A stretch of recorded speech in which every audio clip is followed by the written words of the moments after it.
I never believed in sleep paralysis. Not really. I thought people were either dreaming or exaggerating. But looking back though, that was stupid.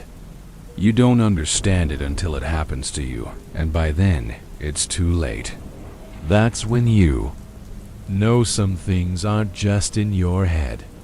Some things wait until you're trapped and helpless to show you what they really are. Like it was waiting for me to shut up and listen. And the first time I did, I heard breathing. It started in the most ordinary way. I was 23, living with my boyfriend Liam in a too-small apartment with paper-thin walls and a ceiling fan that clacked like a broken clock. We were saving for a house, splitting rent, eating way too many frozen dinners. I had just finished nursing school and was working night shifts. My sleep was all over the place. Liam had a more stable schedule, software stuff, work from home kind of guy. I remember thinking how lucky I was to have him. Kind, dependable, calm. He was the one who first told me I'd been making noises in my sleep. Gasping sounds. Like I was choking on air. I thought it was stress.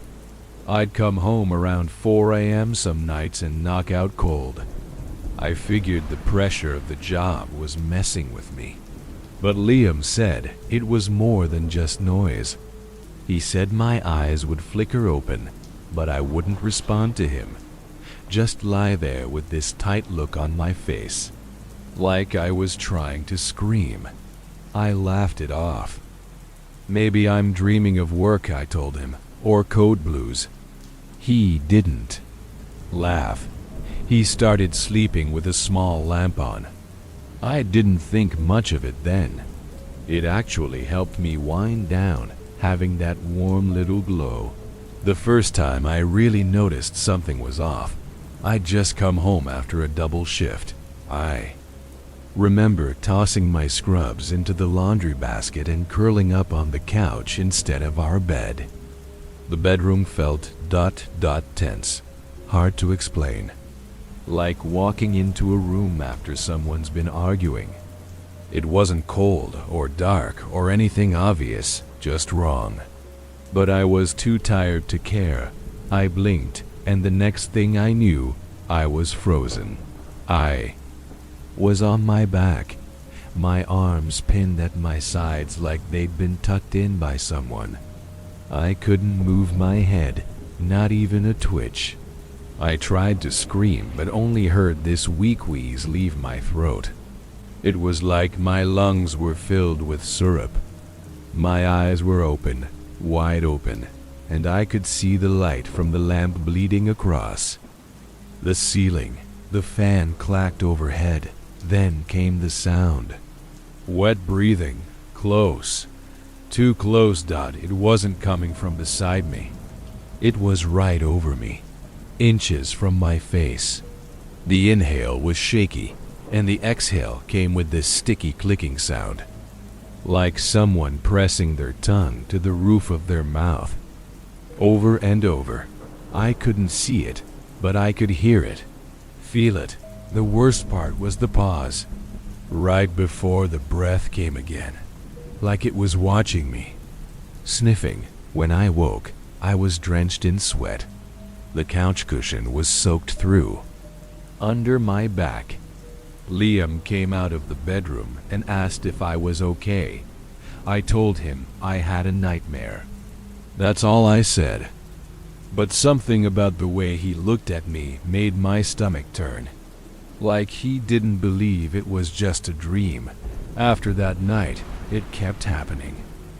Never 2 nights in a row, but often enough that I started dreading sleep. It was always the same. I'd freeze up, feel the weight of something near me, hear the breathing. Sometimes I felt like it was leaning down. Once, I swear I felt something brush my bottom lip. Like a thumb. I'll skip the boring stuff, doctor appointments, online forums, melatonin, all that crap. Nothing helped. Most people chalked it up to my night shifts or said it was normal. Sleep paralysis is common, one neurologist told me, especially in your field. Stress, circadian rhythm, blah blah, but it didn't feel common. It felt targeted, like something had noticed me. And now it was getting closer each time. I started sleeping in the living room. Liam didn't fight it at first, but then things got tense between us. I found him getting defensive whenever I brought up the episodes. He started locking the bedroom door, said he needed better rest. It hurt a lot, but I understood. I was a mess. No sleep, constant fear, walking through the world like I was 1 inch from snapping. Then, my necklace disappeared. It was a silver chain with a small gold heart charm. My grandmother's. I always kept it on the small hook by the mirror in the bathroom. One day, it was just gone. Liam swore he hadn't touched it. I tore the place apart. Couch cushions, drawers, trash cans. Nothing. It was just gone. Then went my sleep mask. Then a sock. Then the lavender pouch I kept in my pillowcase. It felt like a joke at first. I even laughed, nervously, thinking I was just losing things in my half-dead state, but the bathroom mirror kept fogging up, even when no one had taken a shower. And once, there were streaks on the glass, like something greasy had been wiped across it. 4 long smudges, spaced like fingers, I told Liam. He shrugged. Probably just from your face wash, he said. You touch the mirror when you're half asleep. But I knew I hadn't. I didn't even use the bathroom that morning. He was brushing his teeth when I saw it. I stared at his reflection, and he didn't meet my eyes. That's when it hit me. He was scared too. He wasn't saying it out loud, but something was getting to him. I started noticing the way he'd jolt awake at night, the way he'd close the bedroom door faster than before. And one night, I found him sitting in bed, the lamp off, just staring at the ceiling fan, not moving, not blinking. When I asked him what he was doing, he said, "Sometimes I hear it too." That was all. No explanation. Nothing more. He just laid down and turned to face the wall. I slept in the living room again that night. Then came the night it breathed into me. I don't know how else to say it. I was frozen, of course, unable to move, with the usual weight on my chest. But this time, I didn't just hear the breathing. I felt it, warm and moist and awful. It hovered over me, closer than ever, and let out this low, guttered breath right into my mouth. I couldn't shut it, couldn't stop it. My lips were parted just slightly, and the air pushed inside me, like it was trying to crawl down my throat. When I woke up, I vomited on the rug. It was pure bile. Nothing but acid. I couldn't stop shaking. I called my sister and begged her to come over. She stayed with me for 2 nights. The first was fine. The second, we found her suitcase unzipped, her necklace missing, and a single, long, greasy streak across the bathroom mirror. She hasn't spoken to me since. Liam didn't talk about it after that night. In fact, he acted like it had never happened. He was back to making coffee every morning, organizing our shared calendar, talking about buying blackout curtains for the bedroom. You just need deeper rest, he'd say, and for a little while, I wanted to believe him, so I gave it another shot. I moved back into the bedroom. It was bright and peaceful during the day. White walls, pale wood furniture, our little IKEA bookshelf with my nursing textbooks and his D&D manuals. It smelled like dryer sheets and lemon polish. It felt normal again, like the space hadn't been stained by whatever had happened. That sense of being watched faded, and for a few nights, I even slept through without waking up in a cold sweat. I started thinking maybe it had been a stress response all along. To help me stay grounded, I started going back to things I dropped: meditating in the mornings, meal prepping, even lighting my old lavender candle at night. Liam seemed happy about it, like he thought I was pulling myself together. He started lying next to me again instead of sleeping on the edge of the bed. He even bought me a new necklace to replace the one I lost. It wasn't the same, obviously, but the thought mattered. It helped, a little. I remember wearing it to bed the first night he gave it to me, tucking it under my pajama collar like it was some kind of armor. The next week went by without incident. No paralysis, no breathing, no weird mirror smears. I slept like a person again, not a prisoner. I woke up feeling human. Liam and I made plans to visit his parents for the weekend. He even joked, maybe you just needed some exercise and mime swinging across around. I laughed. It felt good to laugh. That night we ate greasy takeout in bed and watched a documentary until we both passed out, limbs tangled under the sheets. Everything felt soft and warm and okay again. One afternoon, I came home early from a shorter shift, just before Liam logged off from work. Sunlight filled the living room, cutting across the coffee table, bouncing off the mirror by the door. I kicked off my shoes and collapsed into the couch, flipping through my phone. Liam wandered out of the bedroom with that sleepy look he got from too much screen time. He smiled at me like nothing bad had ever touched us. We spent the next hour sharing dumb memes, arguing over what to eat for dinner, and joking about painting the bedroom. It was the most us we'd felt in weeks. It was good. Safe. That night I lit my candle again and left it burning while we got ready for bed. The bedroom felt calm, almost unusually so.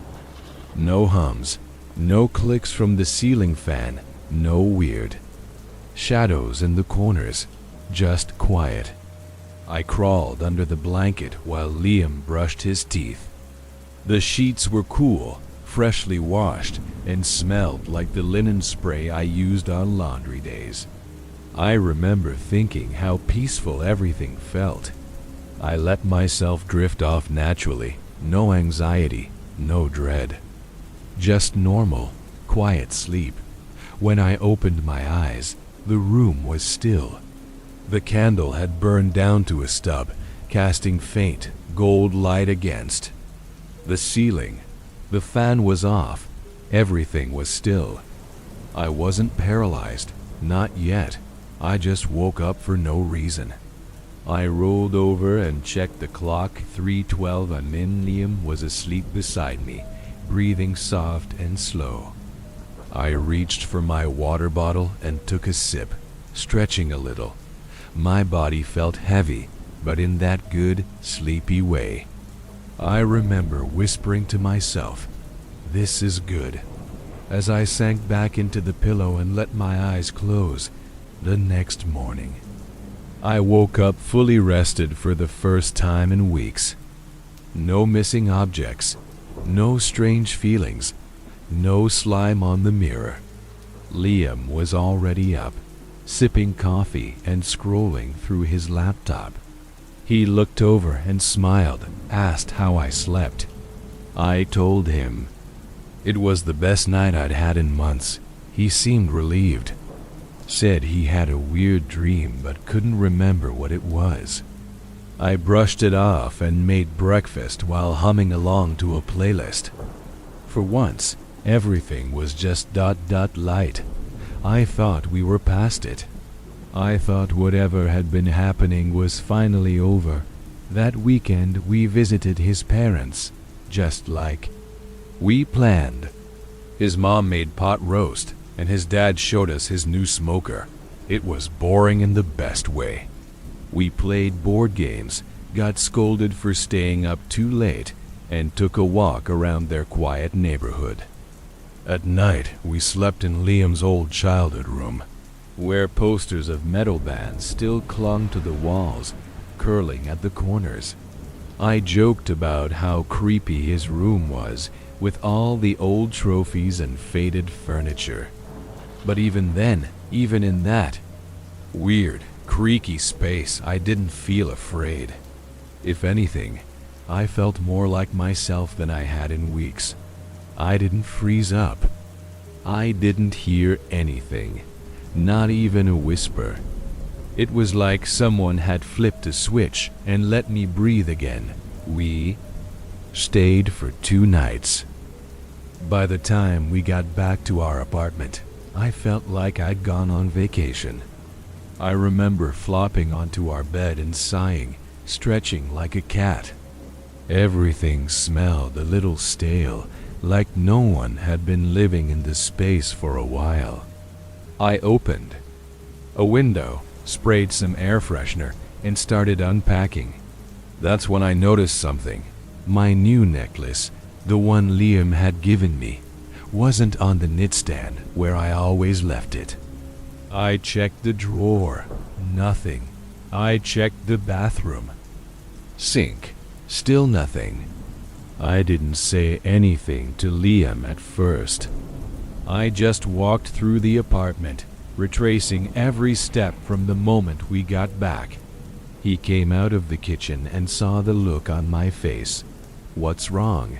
he asked. I told him. His smile faded. He opened the dresser, pulled out his nightstand drawer, looked under the bed. Nothing. We both stood in silence for a moment, not speaking, not even breathing loudly. That quiet peace we had clung to was gone, just like that. Stolen away again by something we still didn't understand. Liam finally said, "Maybe we left it at my parents' place." I nodded, but we both knew it was a lie. I had taken the necklace off right here in our bedroom before we left. I always did. It was part of my bedtime routine. I could feel it in my memory, the way I dropped it onto the dish beside my charger, the way it clicked against the ceramic tray. I didn't forget that. It didn't just fall off. I looked over at the mirror. There was nothing on it. No smears, no smudges, nothing at all. But later that night, when I checked it again, the corner was fogged. Just a patch, like someone had breathed on it. The next few days fell into this strange in-between space where everything seemed normal on the surface, but I couldn't stop watching the shadows and corners. Liam kept insisting the necklace would turn up, that we probably dropped it packing in a rush. I nodded and even smiled at the idea, but inside I knew better. It hadn't fallen. It had been taken. Just like my grandmother's necklace. Just like the sleep mask, the sock, and the lavender pouch. Things didn't go missing around here. They disappeared. The mirror didn't fog again for a while, but that didn't bring me peace. It made it worse. Because now I was just waiting. The first real sign came 4 nights after we got back. I woke up around 2 a.m., not from paralysis, but from a sound. A short, sharp thump, like something had fallen from a high shelf onto carpet. It wasn't loud, but it felt wrong out of place. Too close. I sat up in bed and scanned the room, but nothing looked disturbed.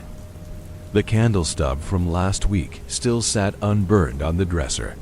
Liam was fast asleep, completely still, mouth slightly open. I got up, walked into the living room, and flipped on the light. Everything was untouched. I even checked the bathroom. Clean. Empty. I went back to bed unsettled, but told myself it was probably just something shifting in the closet. The next morning, I noticed something missing again. A small thing barely worth mentioning, really, but enough to make my throat tighten. One of Liam's socks. Not mine this time. A navy blue one with little white dots, part of a pair he always wore with his brown dress shoes. I'd just washed and folded them 2 days before. Now only one was in the drawer. I told him about it, casually, like it was a joke. "Guess your sock got abducted this time." He laughed. It sounded real, but there was this flicker in his expression, this moment of hesitation that gave him away. He remembered the last time this happened. He knew it wasn't just missing. He didn't say anything, though. He just reached for a different pair. Later that day, I noticed the lamp on my side of the bed wasn't working. The bulb was fine. I tested it. It was the switch. The small knob was jammed in place, like it had been twisted too hard. I stared at it longer than I should have, trying to remember if I'd done it myself. Maybe I'd knocked it over in my sleep. Maybe I was still half asleep when I tried to turn it on. But that didn't explain how stiff it felt, or the tiny crack I saw at the base of the switch. Like it had been twisted with something else. Like someone didn't want me turning the light back on. Over the next 2 days, it kept building. Small things. Sounds that didn't match anything. A soft scrape across the hardwood floor when we weren't moving. The ceiling fan clicking. Once, even though it was turned off. Liam's toothbrush shifting from the cup to the sink. I asked him if he'd done it, and he looked confused. Sighed he hadn't even brushed yet. We both stared at it for a second. That long, silent look that happens when both people are trying not to say what they're thinking. I put it back in the cup. Neither of us mentioned it again. One night, the candle on the dresser was gone. It wasn't melted or burned through, it was just not there. I hadn't lit it in days, so I know I didn't move it. Liam didn't even notice at first until I asked, "You sure you didn't toss it?" He asked. I said no. I would never throw that candle away. I kept it for months, almost a year, actually. It was the first one I ever bought when I moved in. And now it was just gone. Like everything else. Then came the knock. I was alone. Liam had gone out to grab dinner, and I was in the bathroom washing my face. It was quiet. The window cracked open just a little to let in the evening breeze. I'd just finished patting my skin dry when I heard it one knock. Not loud, not repeated. Just one firm knock on the bedroom wall. Not the front door. Not the window. The inside wall. The one that faced the back of our closet. I froze. My hand still pressed to the towel. I held my breath and waited. Nothing. I stepped out into the hallway and stared at the wall. It was silent. No movement, no echo. Just drywall and silence. I told myself it was a pipe, a shift in the building. Something ordinary, but something in me didn't buy it.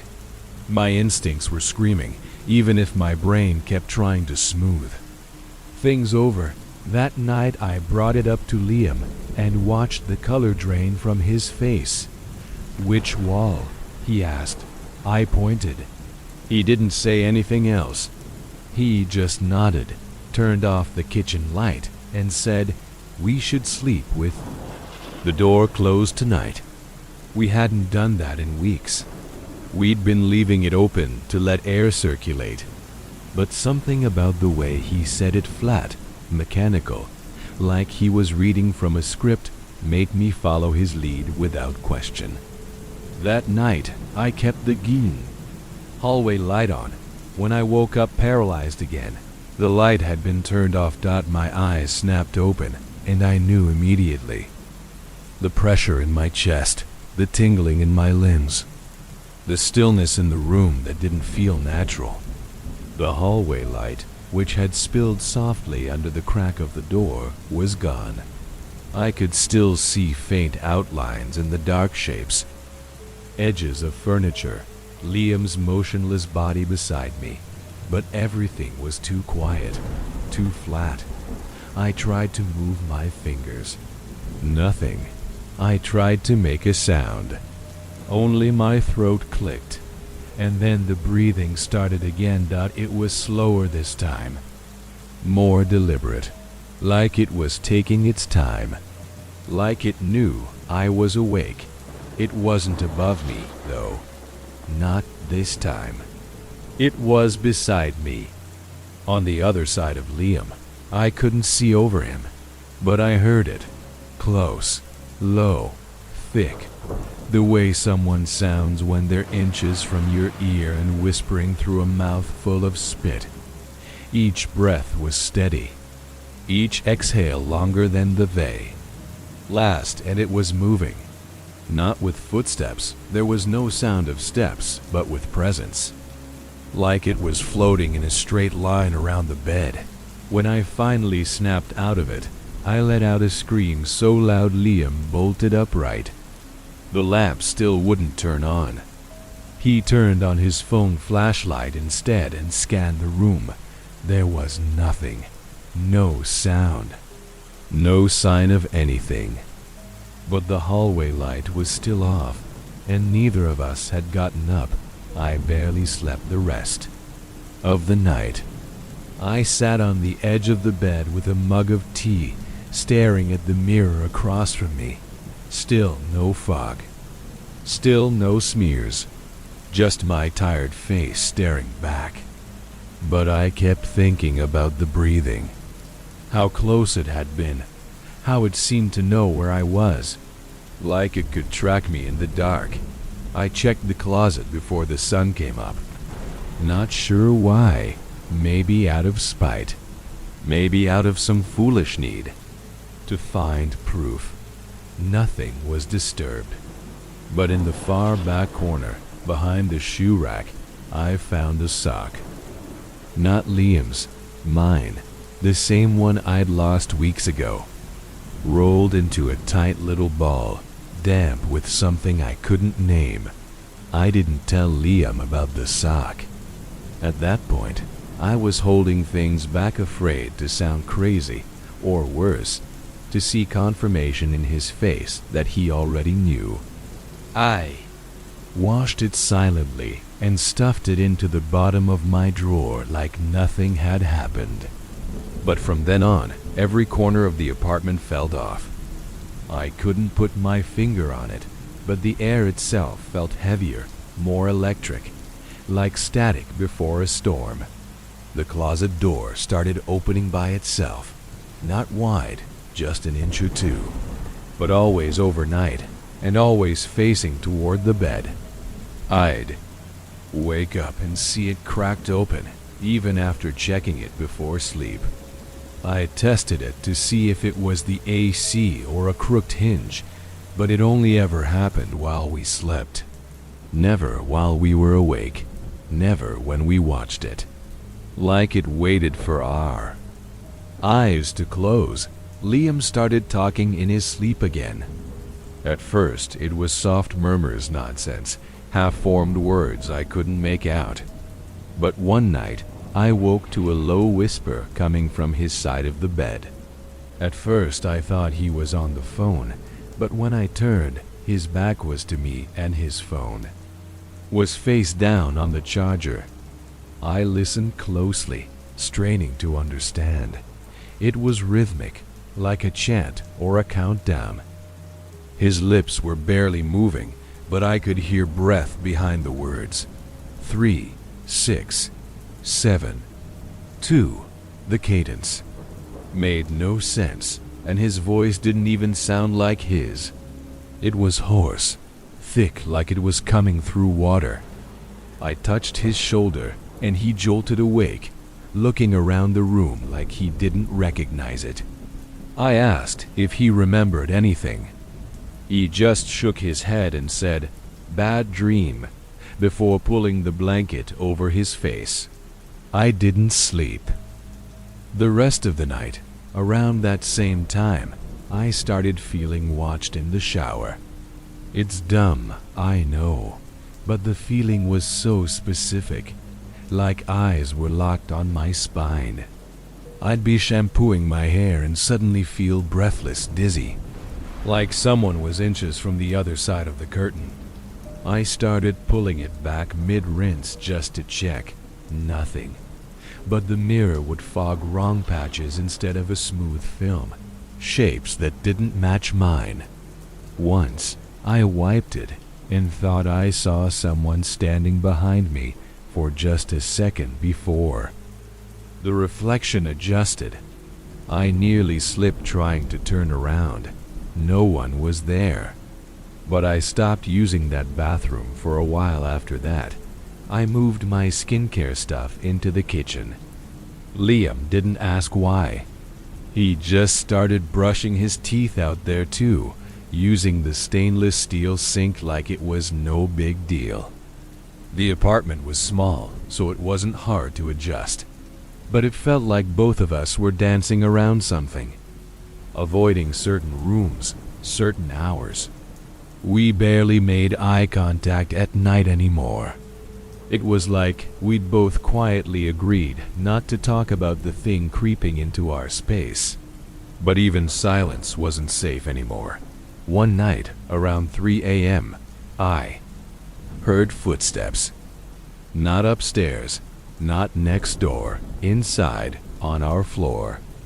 They were soft and slow, like bare feet on hardwood. I was frozen again, completely locked in place, eyes open and fixed on the ceiling fan. The steps started near the hallway, then crossed into the bedroom. I couldn't see anything move, but I could feel it. The air shifted as if someone walked past the bed, not touching me, but close enough that my skin prickled. The fan blades above me didn't spin, but the chain swayed slightly, like a breeze had passed through. And then the breathing returned, but this time it was moving around the bed, circling, always just behind the edge of my sight. I couldn't close my eyes. I couldn't scream. The air pressed down on my chest, tighter than it ever had before. I felt something lean over me, warm and wet. The breath that hit my face stank like mold and metal, like something left in the bottom of a sink. And then I felt a finger. I swear to God I felt it. One long cold finger against my lips. Not a full hand. Just the tip, like it was checking to see if I'd wake. It didn't push. It just rested there, and it was enough to make my heart feel like it was trying to punch its way out of my ribs. When I finally moved, it vanished like a held breath, and the air was still again. The next morning, I found a fingerprint smudge on the inside of the mirror. It was long and narrow, with a swirl pattern that didn't match mine.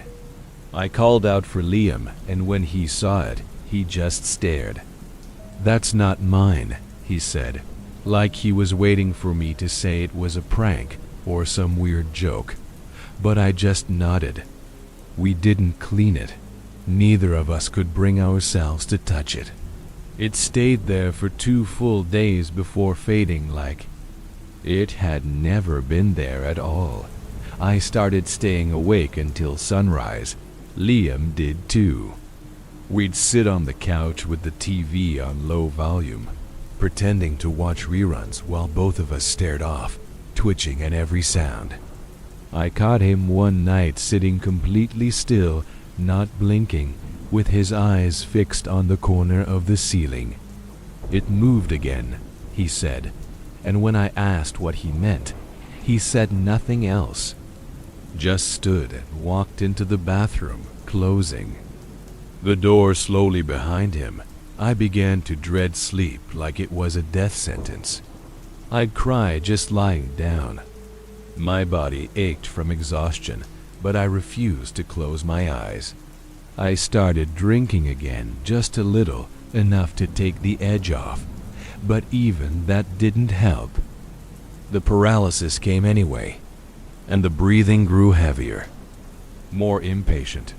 One night, I swear I heard a voice, just a single word whispered right against my ear, "Closer." I woke with blood in my mouth from biting my tongue. My sheets were damp with sweat, and my pajama shirt was gone. I found it balled up under the bed, inside one of my shoes. When I finally broke down and told my sister everything, she listened for a while and then went quiet. I thought she didn't believe me, but then she told me something I hadn't expected. "You used to scream in your sleep as a kid," she said. "Like, a lot, and Mom always said you'd grow out of it. But sometimes you'd say things before waking up. Weird things, like someone was telling you a secret. I didn't remember any of that, but something about it clicked deep inside me, like a memory trying to claw its way back up. Something old. Something that had never really left. That night, Liam found another mirror fogged, not in the bathroom, not in our bedroom, on the inside of the hallway closet door. A perfect oval of fog, like someone had stood inside and breathed against the wood, and right in the middle was a small smear. A single greasy thumbprint dragged downward after the fogged closet door. Liam finally admitted what I'd known for weeks. He was terrified. We sat in the living room at 4 a.m., both of us wrapped in old blankets like children at a sleepover, too scared to move. He confessed that he hadn't been sleeping at all, that some nights he pretended to just so I wouldn't feel alone. He told me he'd been hearing things, too muttering from behind the bathroom wall. Soft footfalls on the hardwood when no one else was up. He hadn't told me because he thought he could handle it. I didn't want to feed it, he said. I don't think I've ever heard him sound so hollow. That was the first time we admitted something real was in our apartment. The next day, we both called off work. There was no point pretending anymore. We needed answers. One suggested maybe it was black mold can cause hallucinations, right? We searched every inch of the apartment. No mold, no loose vents, no gaps in the walls. We opened every drawer, flipped every mattress, even checked inside the duct covers. Nothing. But when I opened the back of our bedroom closet, the one where I'd found the sock, something caught my eye. A faint seam in the wall paneling, like a line running vertically through the drywall. It looked like a badly patched hole. I pressed my fingers against it, expecting the usual solid resistance. But it flexed, just slightly, like the panel was hollow behind it. Liam brought a flathead screwdriver, and we took turns prying it loose. It popped open with a dusty creak, revealing a narrow crawl space no wider than a person's shoulders. The smell that came out was foul. Rot and something else, something warm, like body heat. We covered our mouths and leaned in. The space behind the wall was pitch black, barely lit by our phones. It stretched down about 8 feet and ended in a solid concrete wall. But halfway down, in the middle of the cramped floor, we saw a pile. At first, we thought it was trash. Old boxes, maybe insulation. But as we got closer, we realized it was a collection. Dozens of small items scattered across the wood. My grandmother's necklace, the lavender pouch, both missing socks, mine and Liam's, his broken phone charger, my cracked hair clip, even the candle stub, all arranged like someone had gently placed each one there with care. There was a strange symmetry to it. Nothing was piled, nothing was random. Everything had a spot, like it had been organized. That's when I realized every item was something that had been in close contact with our bodies. Jewelry, sleepwear, grooming tools. All personal, all intimate, all touched. In the center of it all sat a notebook. Plain, black, spiral bound. The kind you buy in a 3-pack for $1. It had no name. Just smudges along the edges where someone had held it with damp fingers. I picked it up with trembling hands. My thumb stuck slightly to the front cover. It felt tacky, like the moisture hadn't fully dried. Inside, the pages were filled with handwriting. Not neat, not rushed, just steady and controlled. But the words made no sense. It wasn't a journal. It was a log. Pages and pages of dates, times, and what I can only describe as observations. 3:03. Shallow breath, mouth slightly open, rolled left. 2:58. Froze mid-turn, eyes open, no scream. 4:12. Sound made, audible click in throat, breath shared. Each entry was written like a field report. Some were longer. Some had symbols next to them, marks I didn't recognize. One page had an uneven sketch of a face, no features, just the outline of a head with hollow eyes and a long, dark line, drawn where the mouth should be. Underneath, it was a single word, etched over and over like a chant. Empty. I flipped the pages with shaking fingers, trying to find something that made sense. But the more I read, the more I realized these weren't dreams or guesses. Whoever wrote this had been watching us, night after night, with precision. Liam took the notebook from me and turned pale as he scanned the pages. He flipped to the back and found one final note. A scrawl in red ink, crooked and jagged, written across the inside cover, almost full. We left the crawl space open and backed out of the closet like it might suck us in. I couldn't feel my legs. I remember sitting down on the floor without even realizing I'd collapsed. Liam knelt next to me, his voice far away. "We're being studied," he kept saying. "We're part of something. Someone's learning how to wear us." That phrase stuck in my head. How to wear us. I didn't ask what he meant because I understood. Somewhere deep down, I understood exactly what he was saying.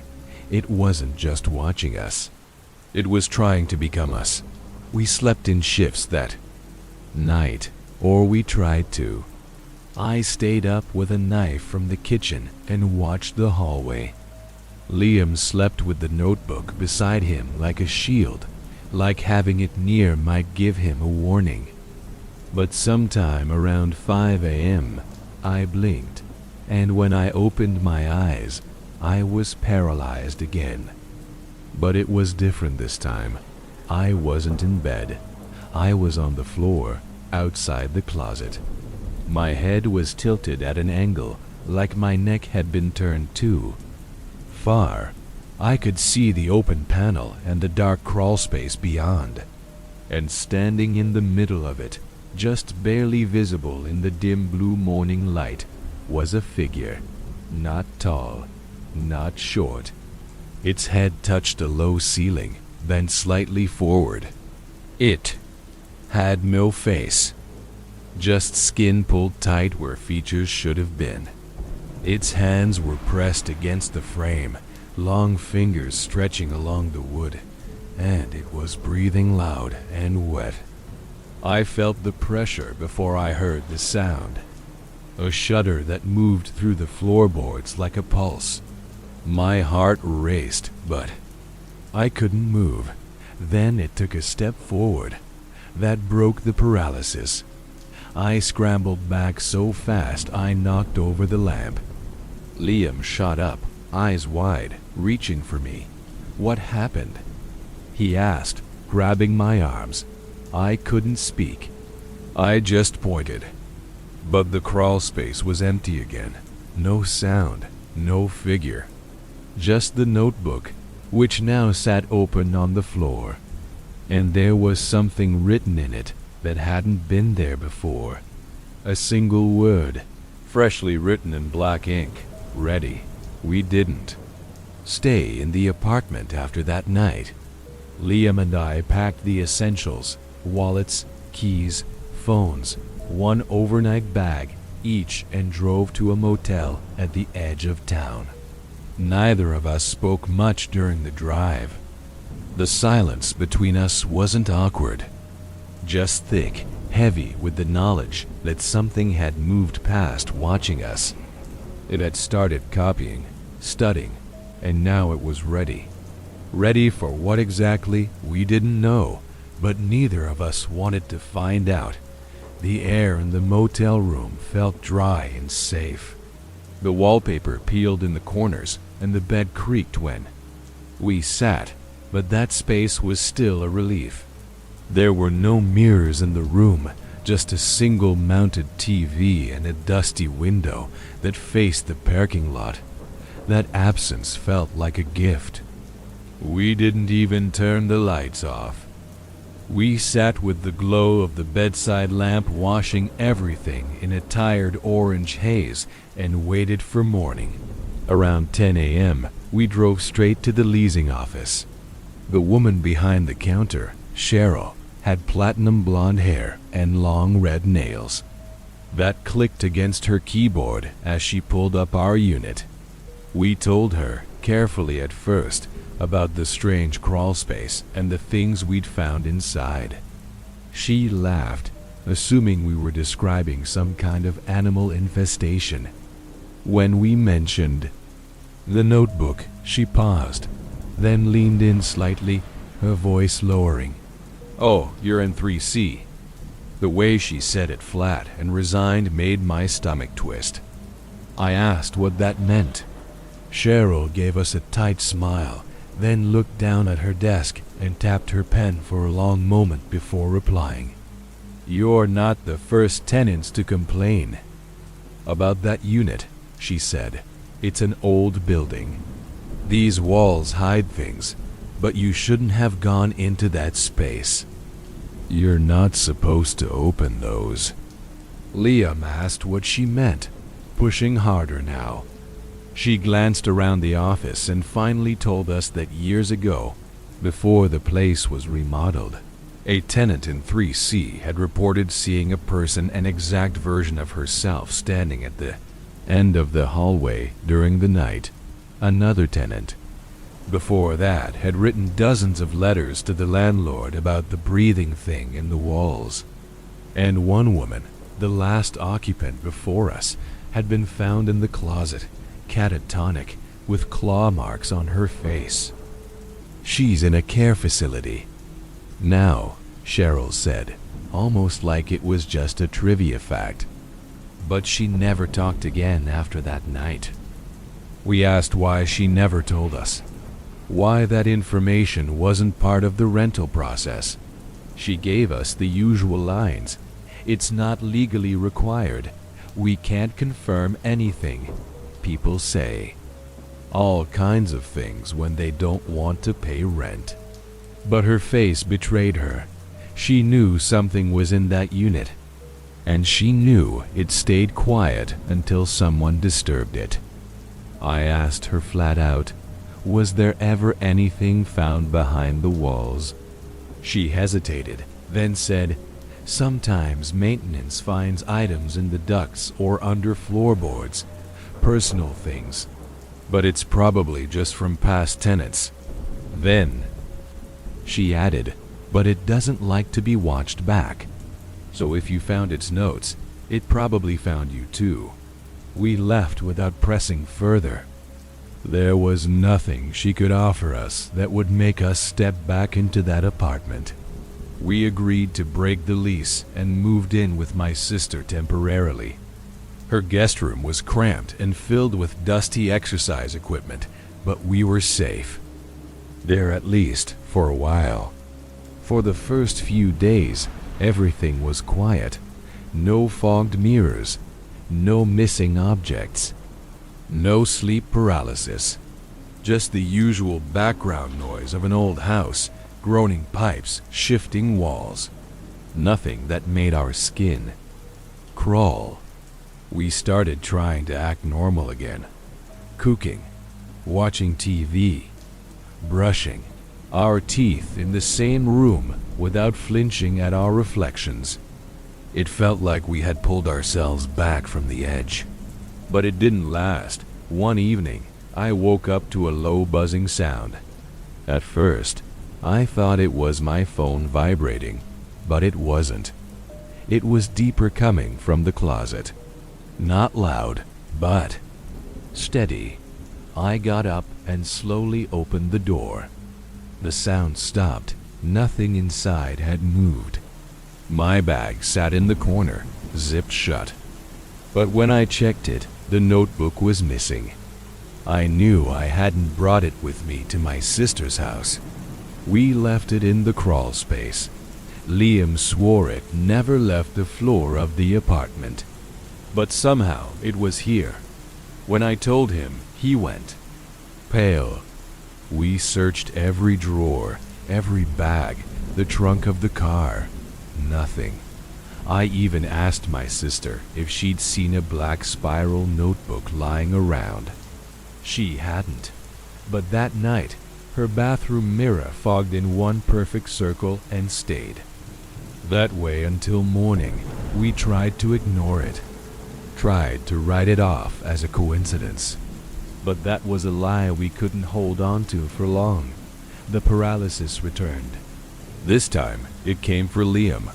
I found him stiff in bed one morning, eyes open, lips parted, a single tear running sideways down. His face.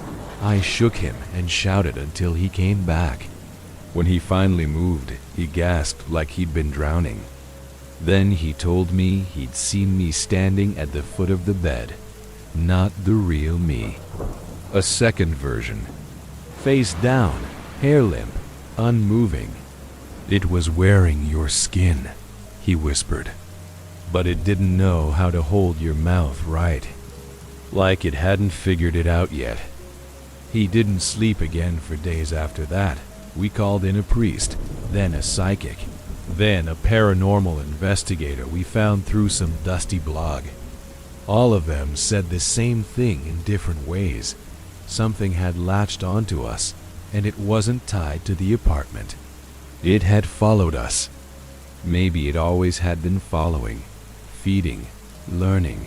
The investigator, Doug. I think his name was, took photos around the house and played back a recording from the hallway outside our room. At the 43-second mark, we heard something that didn't sound like any of our voices. It was a low gurgling whisper that simply said, almost. That night, Liam left a baby monitor running while we slept.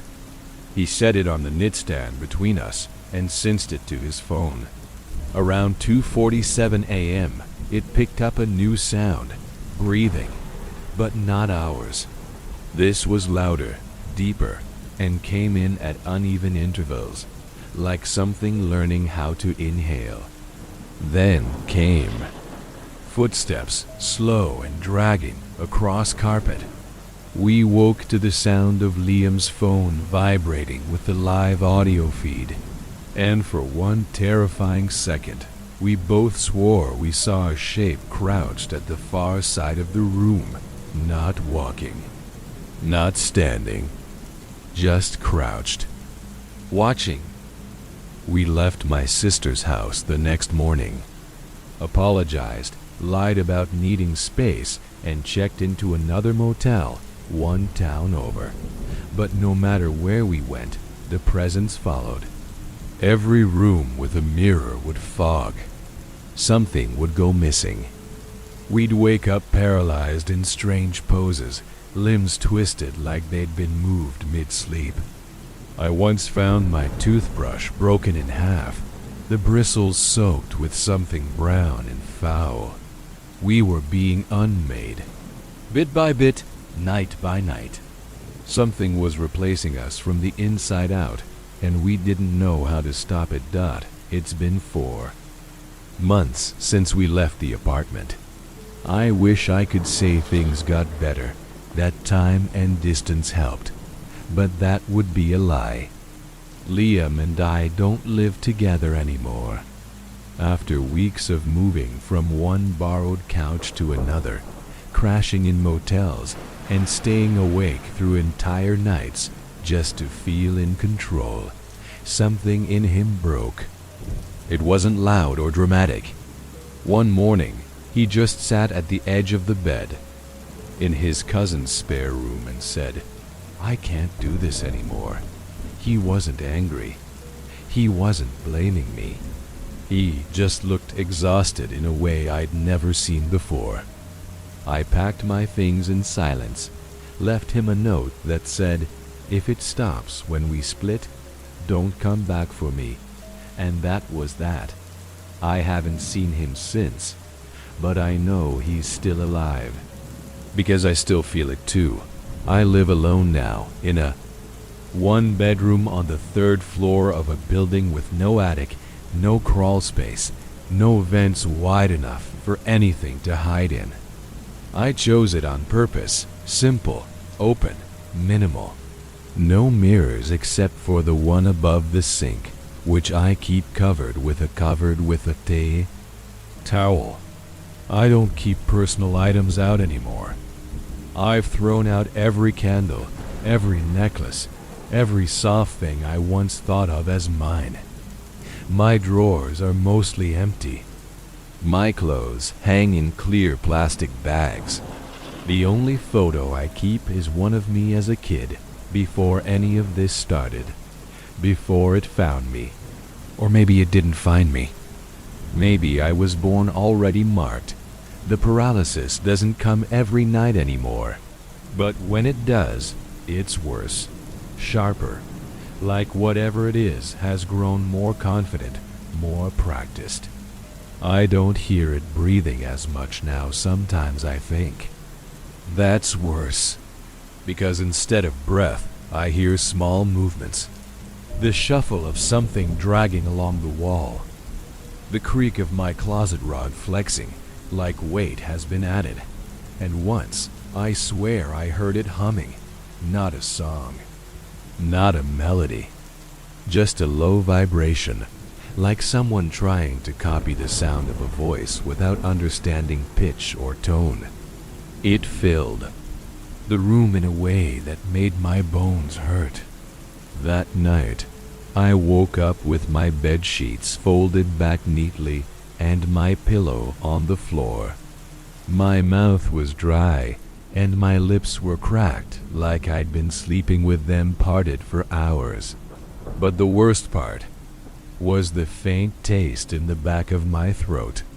Familiar, damp dot the mirror above my sink fogs no matter how cold the water is. I've tried taking it down, but the screws won't loosen, even with power tools. I tried breaking it once. The hammer bounced off like the glass was made of something else. That night, I found a new towel folded on the counter, even though I hadn't done laundry in days. It was soft, pale blue, and smelled like Liam's old cologne. I didn't touch it. It disappeared the next morning. I haven't told anyone about that. I don't tell people much anymore. Most of them think I'm grieving a breakup or just struggling. With insomnia, it's easier that way. If they knew the truth, they'd just pity me. Or worse, start watching the shadows themselves. Last week, a package arrived. No label, no return address. Just a plain padded envelope slid under my door while I was out. Inside was a single item, the original notebook, the one from the crawl space. I recognized the page's immediately smudged edges, spiral bent at the corner, and that faint chemical odor like plastic mixed with old breath. The pages had changed, though. Half of them were now blank, the other half filled with new entries. Some had my name. Some had dates I didn't recognize. One page simply said, "You were never supposed to wake." I burned it in the bathtub. That night, but the next morning, the spiral spine sat on the edge of the tub, no paper left, just the metal, coiled and blackened at the tips. I didn't touch it. By afternoon, it was gone. Since then, the fog has returned to the covered mirror. The towel I draped over it slips down an inch every day, no matter how I fasten it.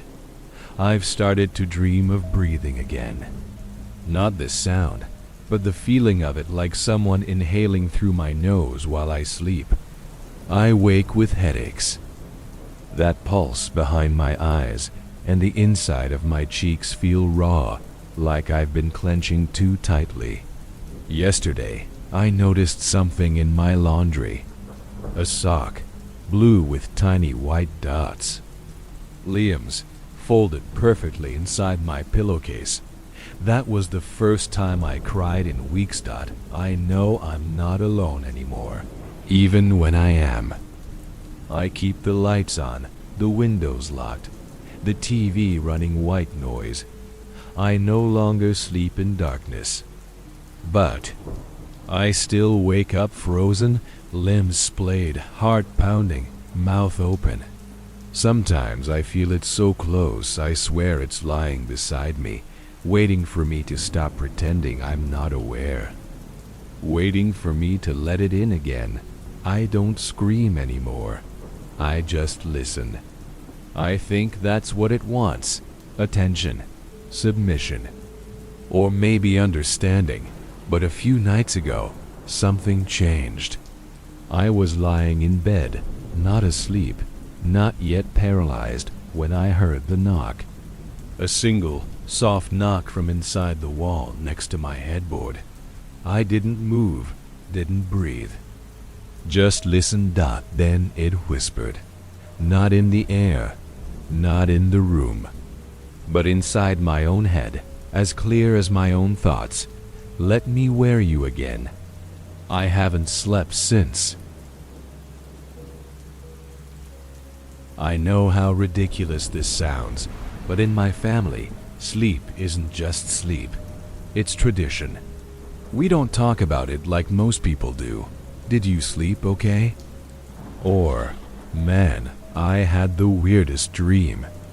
No, in our family, dreams are treated more like visits. For as long as I can remember, my dad would say things like, "Don't leave the door open tonight," or "Be sure you come back the same way you left." When I was a kid, I thought he was joking, just using scary metaphors to keep me from staying up late or sneaking out of bed. But as I got older, I realized those rules were dead serious. The older relatives, especially the women, followed a strict set of rituals before going to sleep.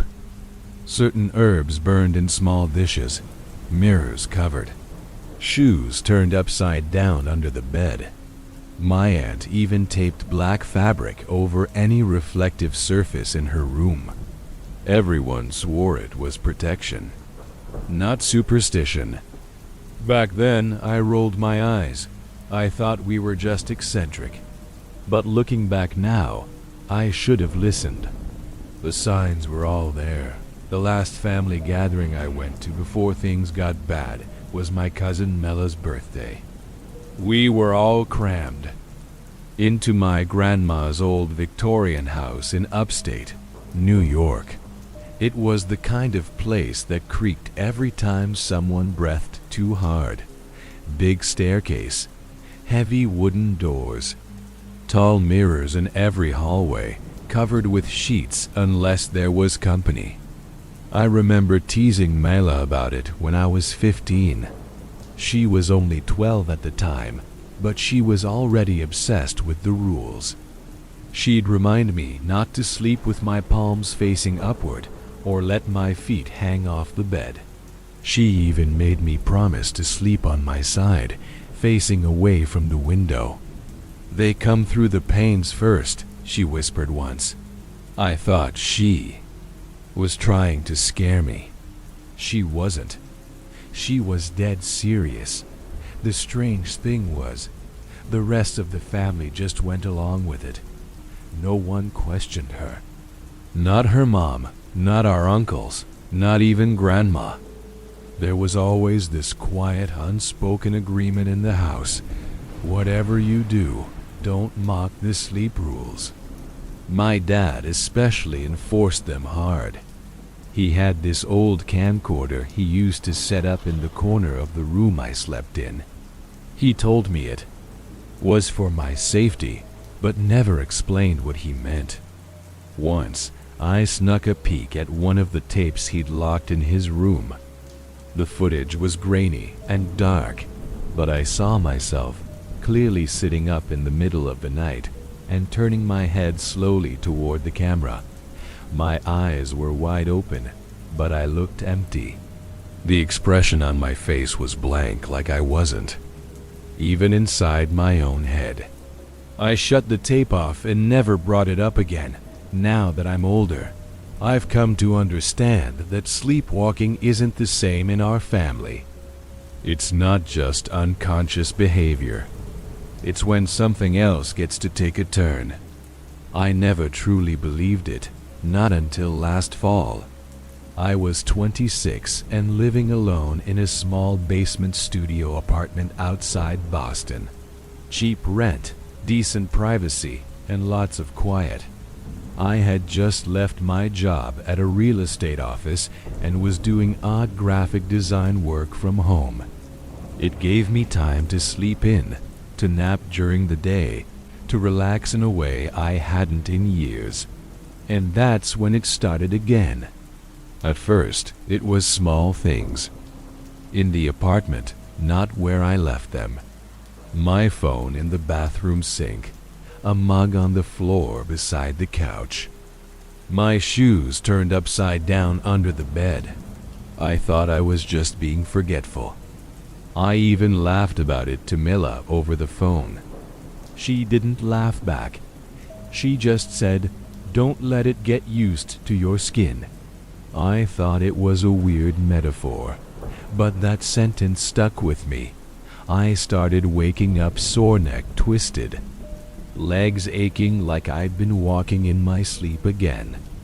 But I never found footprints, no open doors, just that strange, pressing feeling of being watched. My dreams got weirder too. Not nightmares exactly, more like rehearsals. I'd dream I was brushing my teeth or walking to the store, doing things I knew I hadn't done that day, but the lighting would be wrong.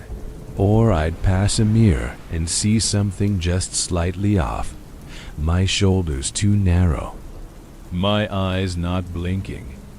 Right, once I saw myself smile in the reflection, but it wasn't the smile I felt in my body. It stretched too far, held too long. I woke up gasping, my jaw sore like I'd clenched it all night. That's when I called my dad. I hadn't talked to him in months. Family stuff, long story. But as soon as I brought up the sleep issues, he got quiet. He told me to follow the rules, all of them. No exposed mirrors, no open windows, feet under the blanket, palms down, shoes upside down, salt across the threshold. And if I ever heard my name spoken while I was dreaming, do not answer. I asked him what happens if I do. He said, then it'll think you're ready to switch places. I didn't sleep for 2 days after that call. I did what he said. I followed every step, every silly rule. I even made a checklist beside my bed, and for a little while, it helped. Things calmed down. I stopped waking up with new bruises. The dreams faded into ordinary rest. I even started to think I was okay. But then Mila showed up unannounced the night before Halloween. I opened my door and there she was, now 23, eyes dark from lack of sleep, voice barely above a whisper. She said she felt something crawl out of her last week. She'd been following the rules her whole life and still got caught. Now, she needed somewhere safe just for a night. I didn't hesitate. I let her in. Looking back though, I should have been surprised when she refused to sleep in the bed. She insisted on the couch, wrapped herself in 2 blankets, and covered her head like she was hiding from something. When I asked she needed anything, she just whispered, "Don't answer if you hear me speak after midnight." I thought she was scared. I didn't realize she was warning me. Growing up in our family meant understanding sleep wasn't just something your body needed, it was something you had to survive. The bedtime rituals weren't suggestions. They were rules, and there were a lot of them. Some had clear logic. Cover the mirrors, never fall asleep near an open window, keep salt in a shallow dish under the bed. Others made no sense until you broke them. Leave your shoes upside down, never sleep with anything reflective at your feet. Don't sleep on your back unless someone is watching you. And always, if you wake up and something looks off about your room, close your eyes immediately. Don't investigate. Don't try to figure it out. That's the moment it starts trying to figure you out in return. After Mela arrived, I realized just how much of the ritual I'd been doing wrong. I'd forgotten to put salt across the doorframe. I hadn't turned my shoes in weeks, and I'd left a small makeup mirror on the nightstand, angled up toward the bed. The second she saw it, Mela picked it up and slammed it face down onto the carpet. She didn't yell, didn't explain, just glared at me like I'd invited something in on purpose. Later that night, she walked me through the rules again, slowly, as if I was a child. You have to do them every night, no exceptions. If it feels routine to you, it'll stay confused. But if you start getting sloppy, it notices, and once it notices, it learns, she said. There was no sarcasm in her voice, no humor. She was pale and sharp, like someone who had spent too many nights on high alert. We reset everything together, cleared the room, taped the windows, covered every glass surface, repositioned my shoes. She brought her own supplies, 2 small cloth bundles filled with herbs and salt, which she placed in the corners of the room. She even handed me a string of black thread and told me to wear it around my left wrist while I slept. It's not magic, she said. It's just something to help your body remember where it ends. That night, I followed everything exactly as she instructed. I lay on my side, facing away from the window, feet covered, hands beneath the blanket. I repeated the words she told me to whisper before closing my eyes. I remain. I return. I remain. I return. Then I fell asleep. I dreamed of being in my own apartment, but it was wrong. The light from the window was green, like filtered through algae. My furniture was all there, but the textures were strange. The floor felt sticky. The walls looked like they were breathing in and out, slow and quiet. I walked through it calmly, not scared at first, just confused. Then I saw Mava. She stood in the corner of the kitchen, facing the wall. I walked toward her and called her name. She didn't move. Then she started to twitch, shoulders jerking, head listing to the side, and when she turned around, I saw her mouth was wide open, but her eyes were still, frozen, watching me but not seeing. I woke up with a gasp and a sharp cramp in my foot, like I'd kicked something heavy in my sleep. The thread was gone. I checked the sheets, the floor, even the hallway. It was nowhere. Mila was already awake and sitting on the couch, arms wrapped around her knees. I told her what I'd seen, and she didn't even blink. "That wasn't a dream," she said. "It's already using your space. You just haven't noticed yet." I didn't understand what that meant. But later that afternoon, I realized the floorboards by the bedroom door were slightly warped. The wood dipped inward, like something heavy had been standing there for a long time. The air near that spot felt colder, like it was damp just in that 1 square foot. Mila didn't need to see it to believe me.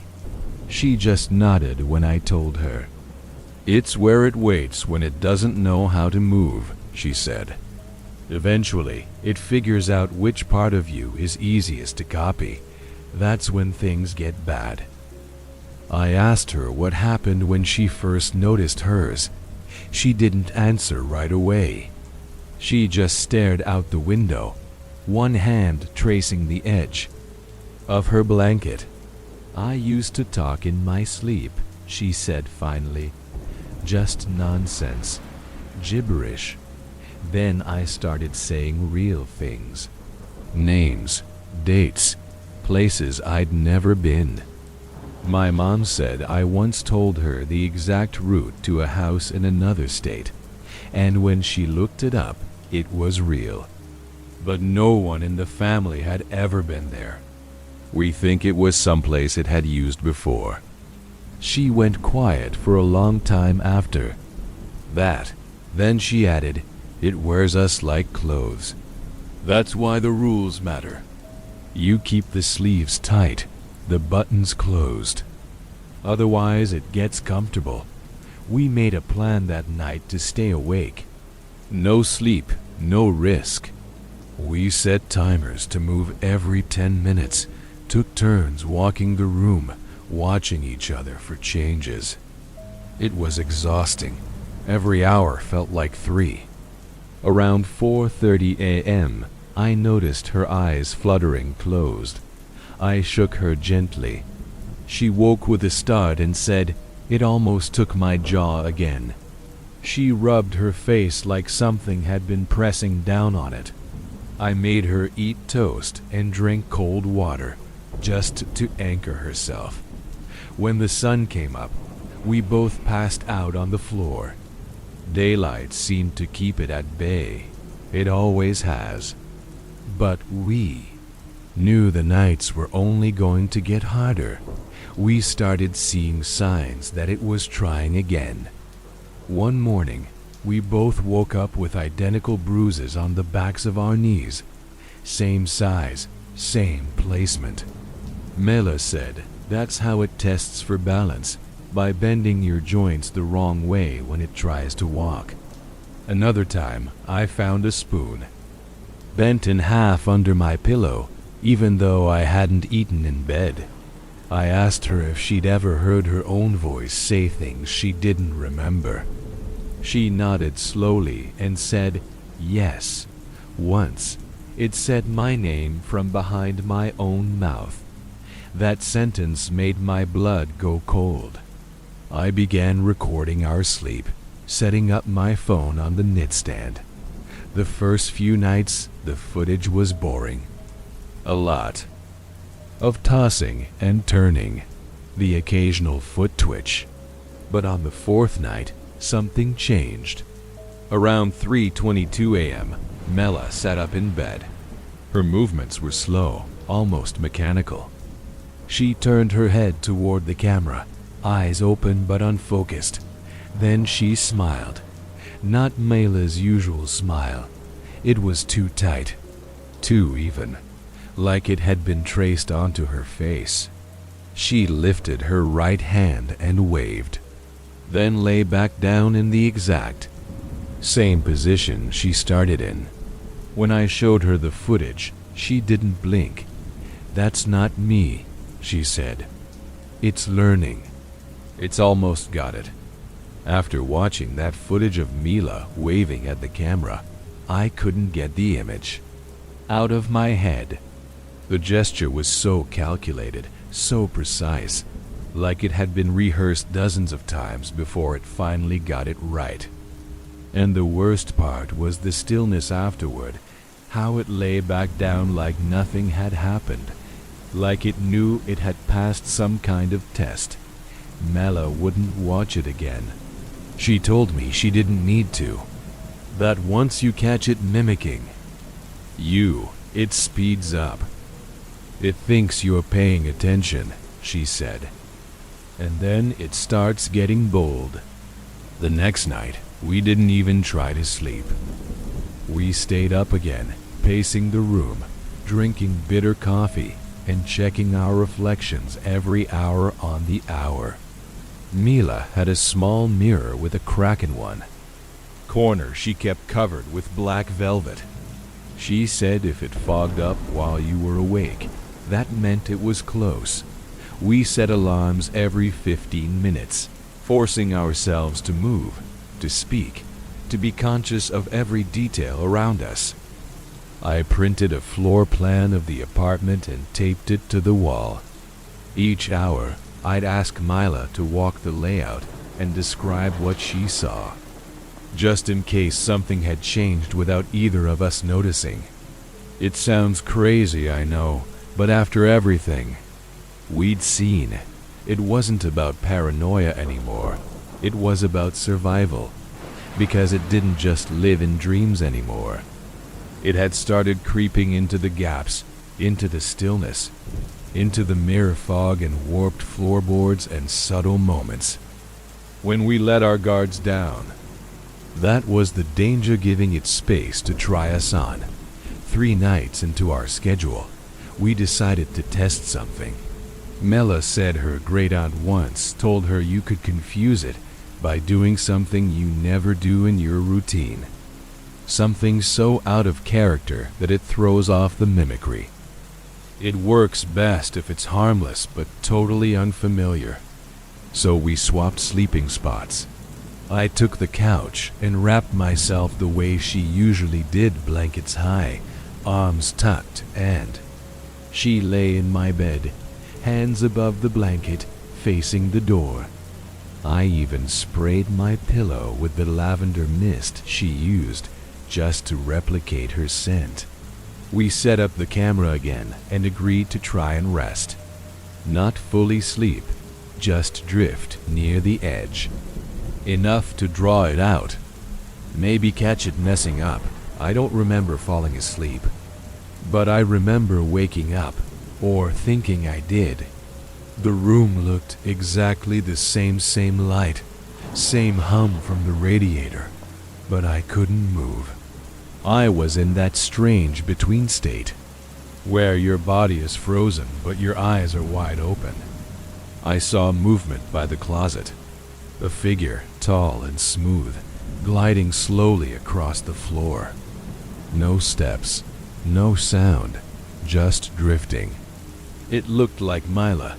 Same blanket wrapped around her shoulders, same hunched posture. But something about the movement was wrong. Her arms didn't swing. Her feet didn't bend. She slid more than walked. And when she turned her head toward me, her face was too still. The eyes didn't blink. I tried to speak but couldn't even whimper. She or it raised one hand and pressed it against the wall, right next to a photo I kept of my childhood bedroom. Then she melted backward into the dark, as if stepping through water. I snapped awake with a jolt. Mila was already up, pacing the floor, whispering to herself. It walked wrong, she kept saying. It walked like it didn't know what weight was. I didn't even have to ask if she saw it too. We both had. 2 different versions, one in the room with me, one in the room with her. She said hers sat on the edge of the bed and started humming. Not a tune, just this awful low sound, like a throat trying to form a word that wouldn't come. It stopped humming when she moved her foot, like it realized it had been caught. Then it stood and walked into the bathroom, but the door never opened. It just vanished. That morning we played back both recordings. Mine showed nothing but stillness. The camera angle caught the couch and part of the hallway, but the shadow never appeared.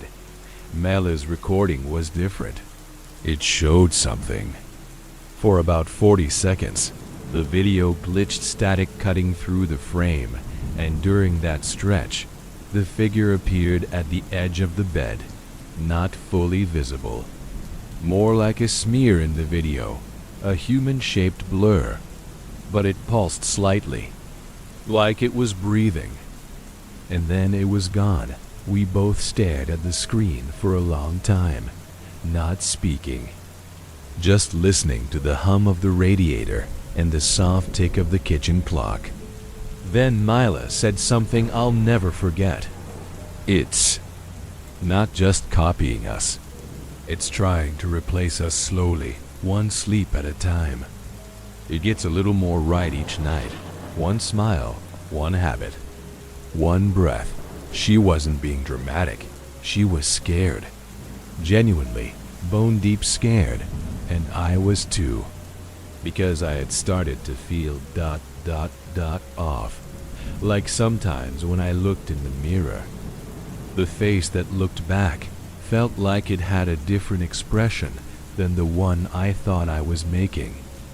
A second delay. A smile that lingered just half a second too long. That day, I called my dad again. Told him everything. He was quiet on the other end of the line for a long time. Then he said, "You've already let it inside. You can't. Stop it now. You can only make sure it doesn't finish." When I asked him what that meant, he said, "It needs a perfect run. A full night where it gets everything right. If it finishes the cycle, then you wake up and you're not the one inside anymore." I wanted to scream. Instead, I wrote everything down. Every breath, every movement, every detail about our sleep routines. We had to know what it was learning, and what we couldn't afford to miss. That night, I placed a bowl of water beside the bed with a floating needle inside, something my grandmother once taught me. If the needle spins, she used to say, someone else is dreaming of your body. The needle didn't spin that night. It jerked once, then went still. I don't know which was worse.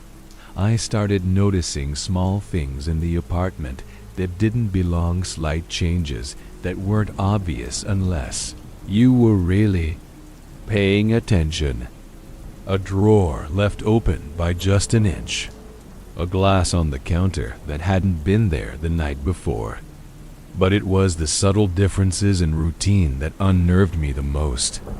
I'd find my toothbrush damp at odd hours, even though I hadn't used it yet.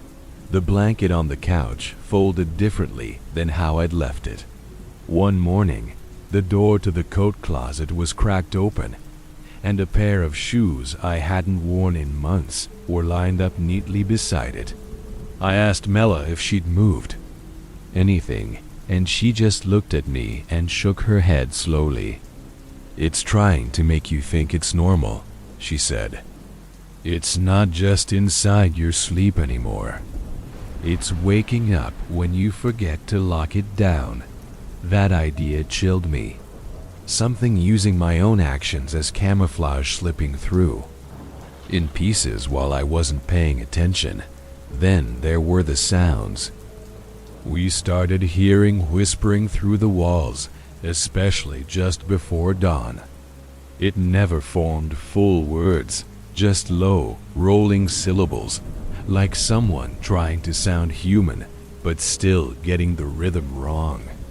It would come and go in waves. We'd freeze where we were, not even breathing until the sound faded. One time, I was brushing my hair in the kitchen and heard it whisper directly behind me. I turned around, heart pounding, but the room was empty. Mila came running in seconds later, pale as a sheet. She had heard it, too. "It said your name," she whispered. It said it like it was tasting it. I checked every inch of the apartment that day. No gaps, no entry points, no place anything could hide. But we both knew that didn't matter anymore. It didn't need to hide. It only needed to be remembered. Mela became more withdrawn after that. She stopped explaining things, stopped walking. The apartment layout. She wouldn't even look at the mirrors, even though they were still covered. One night, I found her asleep on the floor with her arms crossed over her chest, like she was bracing for impact. I tried to wake her, gently shaking her shoulder, but she didn't respond. Her eyes were open, glossy. She was breathing, but there was something else, something under the skin of her face. Her expression shifted while I was watching her. The corners of her mouth twitched upward like a slow creeping grin was forming on its own. And then, as suddenly as it started, it vanished. Her face relaxed, and she gasped awake. "How long was I out?" she asked. I didn't tell her what I saw. I just said, "Not long." That same night, I caught my own reflection moving wrong. I had gone into the bathroom to rinse my face, and for just a moment, I caught sight of my mirror image blinking out of sync with my real eyes. A full second too late. The smile I'd been faking didn't match the one looking back. It wasn't exaggerated. It was subtle, just slightly too controlled, too smooth. I stared into the mirror for what felt like minutes, trying to convince myself it was just fatigue, just imagination. But then I saw it exhale, just barely. A puff of fog formed on the glass inside the towel I had draped over it. I hadn't removed the towel, and the mirror hadn't been exposed. But there it was, breath from the wrong side. After that, I started marking my body with small details only I would remember. A scratch on the left hand, a pen mark on my inner thigh. I took pictures before sleeping and compared them in the morning. 3 times, the pen mark was gone. Once, the scratch was mirrored on the opposite hand. I didn't tell Mila. I couldn't bring myself to say it aloud. I was scared that acknowledging it would give it power, make it real, but I think she knew. Her eyes would linger on my face a beat too long, like she was waiting to see if I'd twitch wrong or blink out of rhythm. The day she disappeared started like all the others. We checked the apartment together, swept for changes, recited our mantras, burned the herbs. Around noon, she said she needed to go get something from her car. She took the keys and walked down the hall. The front door never opened. When I called her name, there was no answer. I stepped outside. No one in the hall. Her car was still there in the lot, untouched. But she wasn't. I searched the whole building, even knocked on a few neighbors' doors. No one had seen her leave. When I came back in, something was waiting for me. Her shoes were lined up neatly in front of the couch, upside down, just like the rules said, but she had never once turned her shoes. That was my job, my rule. Hers had been different mirrors, thread, breath counting. And that's when it hit me. Something had tried to pretend it was her again, but it had used my habit instead, a tell, a slip. It got the ritual wrong. That's how I knew. She didn't turn those shoes. It did. I didn't sleep that night. I didn't cry. I just sat in the hallway with every light on, wrapped in a blanket, holding a knife in one hand and her cracked mirror in the other. I stared at the towel-covered glass until sunrise. Every few minutes, I'd check to make sure I was still breathing through my mouth and not my nose. Mela once told me that when it takes over, it forgets how you breathe first. Your own body becomes strange to it. It's little things, like what side you favor when you sleep, what direction your hair parts, how many times you clear your throat before speaking. It gets close, but it always messes up one thing. Until it doesn't, and then it finishes. I didn't leave the apartment for 2 days after Mila vanished. Part of me was afraid to go outside, but the bigger part was afraid of what would come in if I wasn't there to stop it. I taped every window seam, bolted the front door, unplugged the fridge just to kill the humming anything to quiet the space so I could hear it better when it moved. I kept the lights on constantly, and I stopped sleeping. Every time I felt my eyes getting heavy, I'd slap my leg or scream into a pillow. The fear of sleep wasn't abstract anymore. It wasn't just nightmares or strange feelings. I knew now, without a doubt, that something was trying to step into me, and Mela's disappearance meant it was close. Too close. I didn't trust my reflection anymore. I started avoiding the bathroom completely, using a mixing bowl in the kitchen sink to wash my face and brush my teeth. It made me feel pathetic, but it was better than seeing that momentary lag in the mirror, the delay that didn't belong.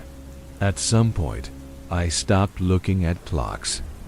Time had lost its shape, and I didn't want to see it ticking forward, carrying me closer to nightfall. Instead, I started writing. Not stories or journal entries, just observations.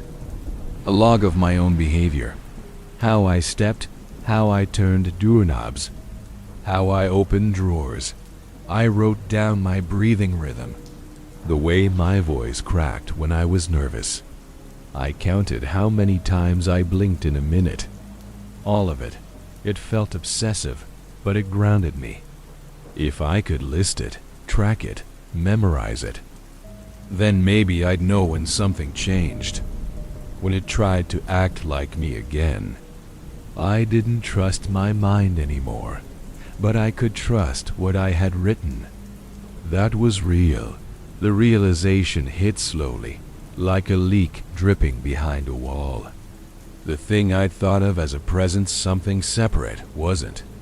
Just trying to enter from the outside, it was already in. It had started threading itself into my thoughts. I caught it one afternoon when I found myself saying something I'd never said before. I was talking out loud, trying to stay alert, and I said, "I've always blinked in pairs." The words came out like they'd been rehearsed, but they weren't true. I blink normally, randomly. I've never had a pattern. I froze, the air turning ice cold around me, because I knew then something had spoken through me, subtly, like a ventriloquist testing their puppet's mouth. Just a little stretch of string, a little borrowed voice. It was learning how to answer for me. The next day, I heard footsteps in the hallway outside my door.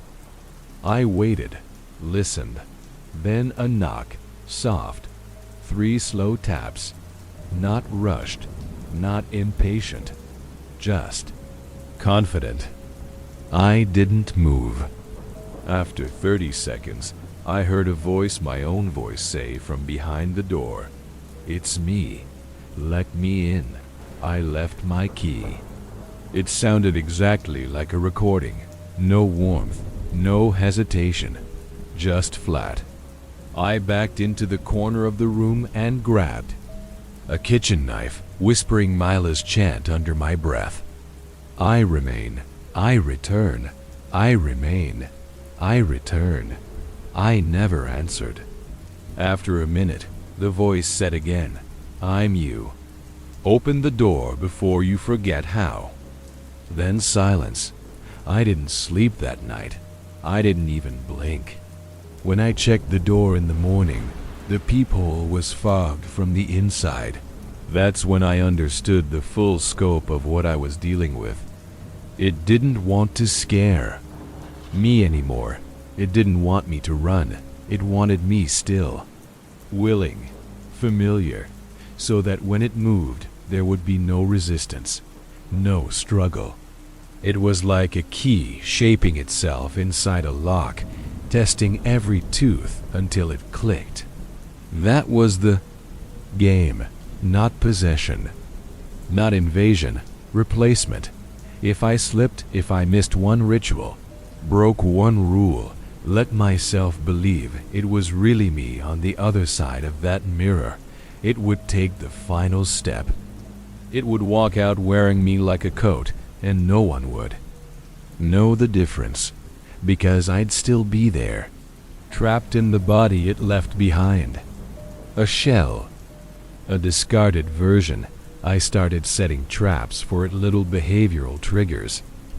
I reversed the order of how I brushed my teeth. I slept with one sock on and one off. I hummed nonsense tunes and kept track of them in a notebook. The idea was simple: confuse it. Confuse anything trying to learn me too well. Make sure it never saw the same pattern twice. I stopped saying good night to myself in the mirror, a habit I didn't even realize I had until it started saying it back in a slightly different pitch. I left hidden signs around the apartments, scratches in the wood under furniture, notes tucked inside cereal boxes, salt circles inside the freezer. That way, if it ever finished the mimicry and I somehow came back, I'd know whether I was still ME or if I'd been switched. But the scariest part, the more I did to try and prevent it, the more I began to question if I was already too late. One night, I woke up facing the wrong direction, my bed pushed against the wall, and my body angled toward the door, something I hadn't done in weeks. I never sleep that way. I checked my floor plan, my photos, my notes. I had gone to bed, turned the other way. Something had changed me in the night. But when I checked the camera, nothing. Just me, lying still the whole time. No movement, no distortion, nothing out of place. Which meant either it had finally learned to move exactly like me, or worse, that I was already it, and I didn't know how to tell. I decided I couldn't stay in the apartment any longer after I woke up standing in the kitchen. I don't remember getting out of bed. I don't remember moving at all. But when I opened my eyes, I was barefoot, standing on the cold tile, staring at the oven clock. It was exactly 3:03 a.m. The light above the stove flickered once, then steadied, and the hallway behind me groaned like someone was slowly pressing their weight into the floor. I didn't turn around. I didn't have to. I could feel it, breathing behind me, watching me, not like a stranger, like someone intimately familiar with every detail of my body. I stood still for what felt like an hour, not daring to move, not even blink. Then I heard my own voice whisper directly behind my ear, "I know how you taste now." That was it. That was the moment I knew staying any longer meant disappearing. I grabbed my bag, my keys, and the notebook I'd been keeping and bolted. I didn't bother packing. I didn't shut off the lights. I just ran. My legs were stiff, like I hadn't used them in days. My breath came in shallow bursts, but I didn't stop. I drove for hours, not even thinking about where I was going. Just point A to not here. I passed through small towns, dark stretches of highway, and gas stations that smelled like oil and dust. I finally stopped when I saw a sign for a roadside motel, the kind with flickering neon and rooms that smelled like mildew and cigarette ash. It felt safe. Or at least safer. There were no mirrors in the room, just a square metal plate where one used to be. I paid in cash and told the front desk clerk I didn't want housekeeping.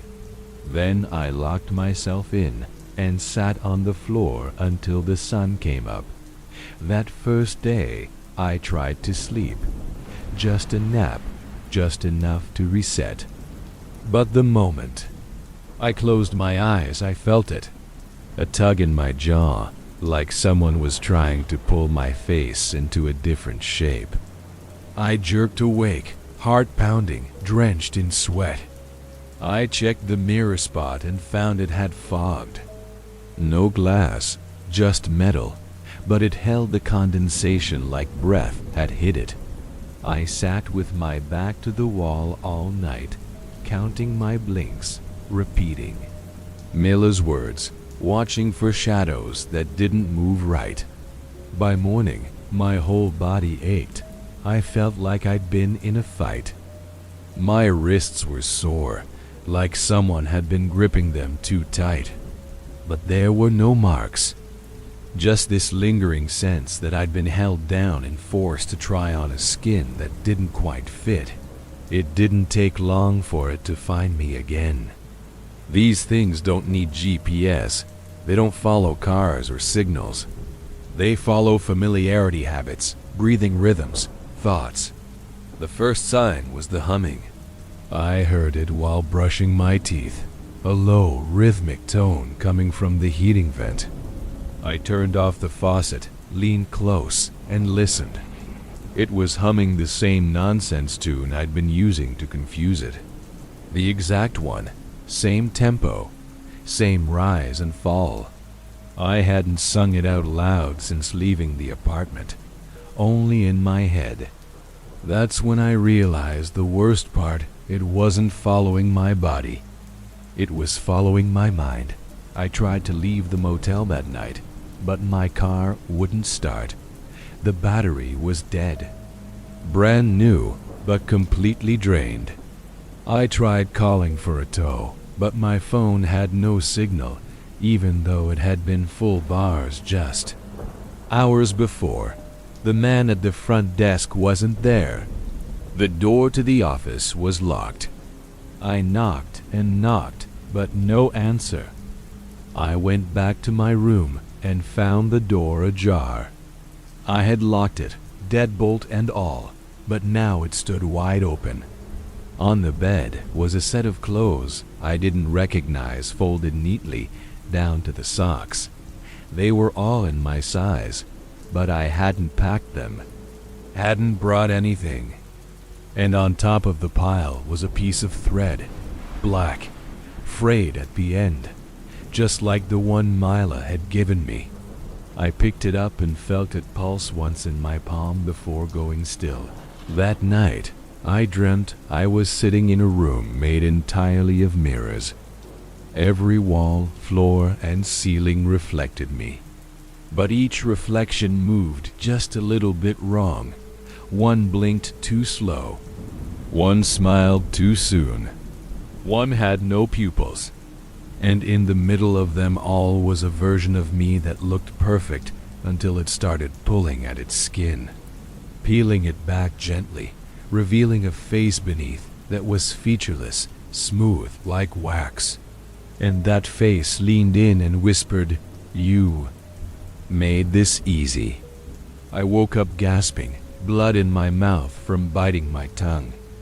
The mirror plate in the wall had cracked down the center. I ran again, stole a bike from behind the building and pedaled until my legs gave out.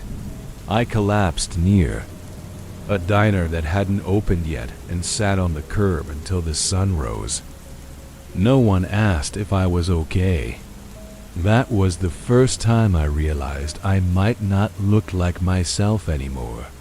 Maybe it had taken enough from me that I was starting to fade, starting to blur. I checked my notebook and found pages written in handwriting. That wasn't mine. Clean, even, precise.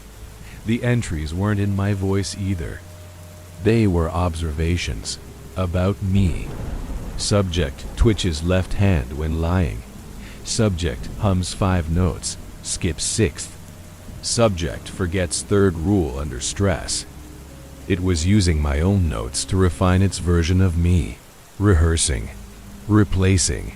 I made one last call to Mela's mom. I didn't expect her to answer, but she did. I asked if she'd heard from Mila. She said, "You mean yesterday? She came by." My blood froze. I asked what Mila had said. She told me she seemed fine, quiet, but fine. She even showed her a new thread she'd tied around her ankle instead of her wrist. I asked if she was sure it was her. Her voice changed. I mean, it looked like her. That's when I knew. It had worn her long enough to pass. It had learned. And if it could do that, then mine was almost ready too. I don't know how much time I have left, but I know it's close. I can feel it walking in sync with me now. In my sleep, in my movements, in my thoughts. I catch myself hesitating mid-sentence, like someone else is waiting to finish the word. I flinch at my own reflection, not because it moves wrong, but because sometimes it doesn't. It's flawless. Too flawless. Like it's finally gotten me, right dot. It's been 3 weeks since the last night I truly slept. Not the kind of restless half-sleep I've been drifting in and out of, but real sleep, with dreams and forgetting. I can't let myself go fully under anymore. I don't trust what I'll wake up as, or worse, if I'll even wake up at all. I've kept moving, town to town, switching motels every couple of nights, never staying long enough for it to get comfortable. I change my clothes, my route, my habits, all of it. I eat at random times. I use different names. I avoid cameras and reflections.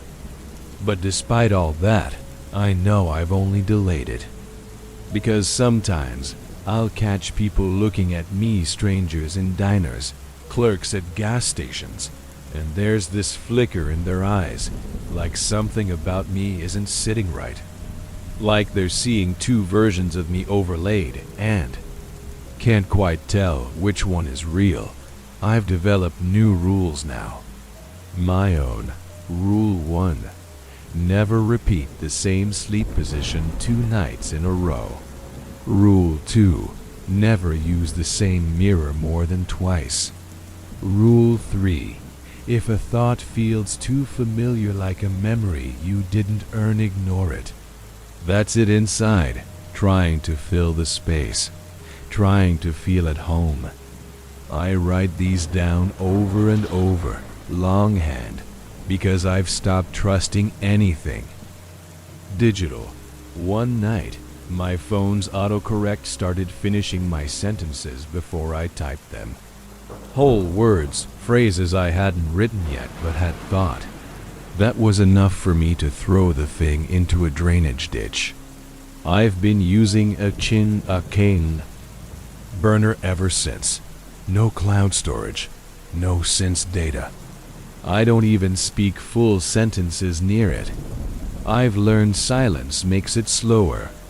Attention speeds it up. Sometimes I think I see Mila, not the real one, but the version of her that followed me out of that apartment. I've caught glimpses of her in reflections, bus windows, dark puddles, the surface of vending machines. Always standing just behind me, always a beat too still. The last time was in a diner bathroom where the mirror was too cracked to cover completely. I was washing my hands, keeping my head down, when I saw her smile at me through the broken glass. But her smile didn't match the rest of her face. It hung there like a loose thread, pulled too tight. She didn't blink. She didn't breathe, just smiled. I closed my eyes for 5 seconds, whispered, "I remain, I return," and when I opened them again, she was gone.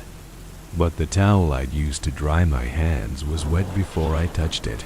The worst part is, I don't think anyone would notice if I was replaced. I mean, really think about it. How often do people study your face, your exact posture, the rhythm of your voice? Not many. And the ones who do, well, they tend to disappear.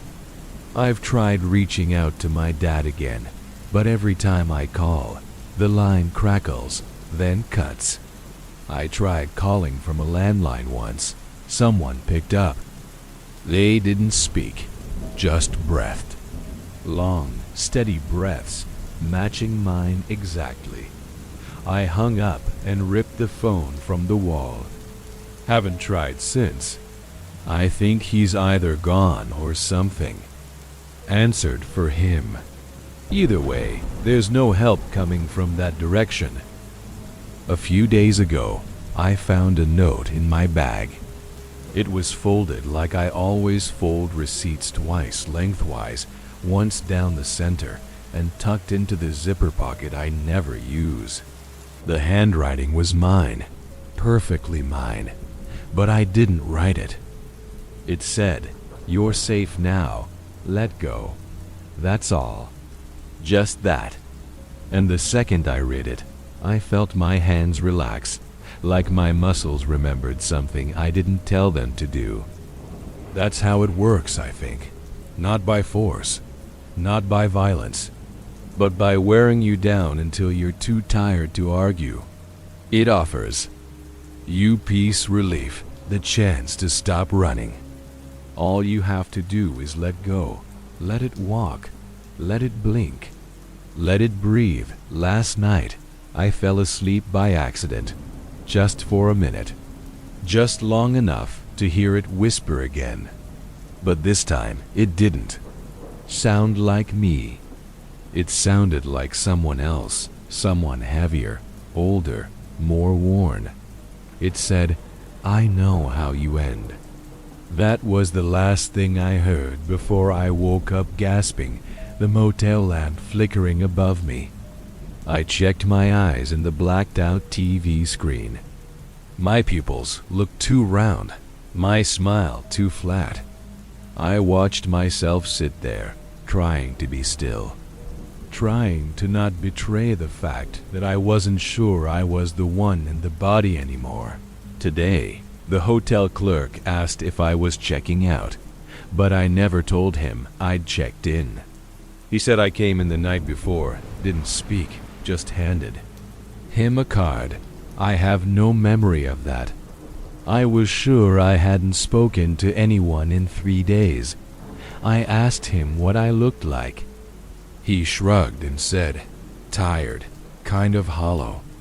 That's when I realized it's working its way through during the times I can't remember, when I'm not entirely here, which means it's already partially inside. And the more I doubt myself, the faster it settles in. I'm writing this down because I don't know how much longer I'll be able to. My handwriting is starting to change. Little loops where there shouldn't be. Letters that slant too far. Left. I blink and forget what day it is. I find bruises again on my thighs, the base of my spine, places I can't reach easily.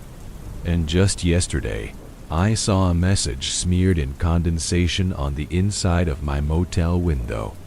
5 words. No flourish. Just this. I can do it better. I don't know if it already has. I never thought sleep would be a luxury.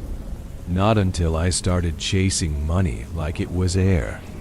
A few years back, I hit a rough stretch, student loans hanging over me like a noose, rent getting raised every 6 months, and freelance design work drying up faster than I could replace it. The gigs I did get were all lowball offers or weird one-offs from shady companies that wanted too much for too little. I was 28, broke, tired, and desperate. So when I saw a listing for a research trial at a local university paying $1,000 for a 3-night sleep study, I didn't hesitate. The ad said they were testing out a new sleep enhancement device, non-invasive, observational only. It said in bold. I barely read the rest. I just saw that payment amount and thought, 3 nights for $1,000? That's more than I'd made in 2 weeks. All I had to do was sleep.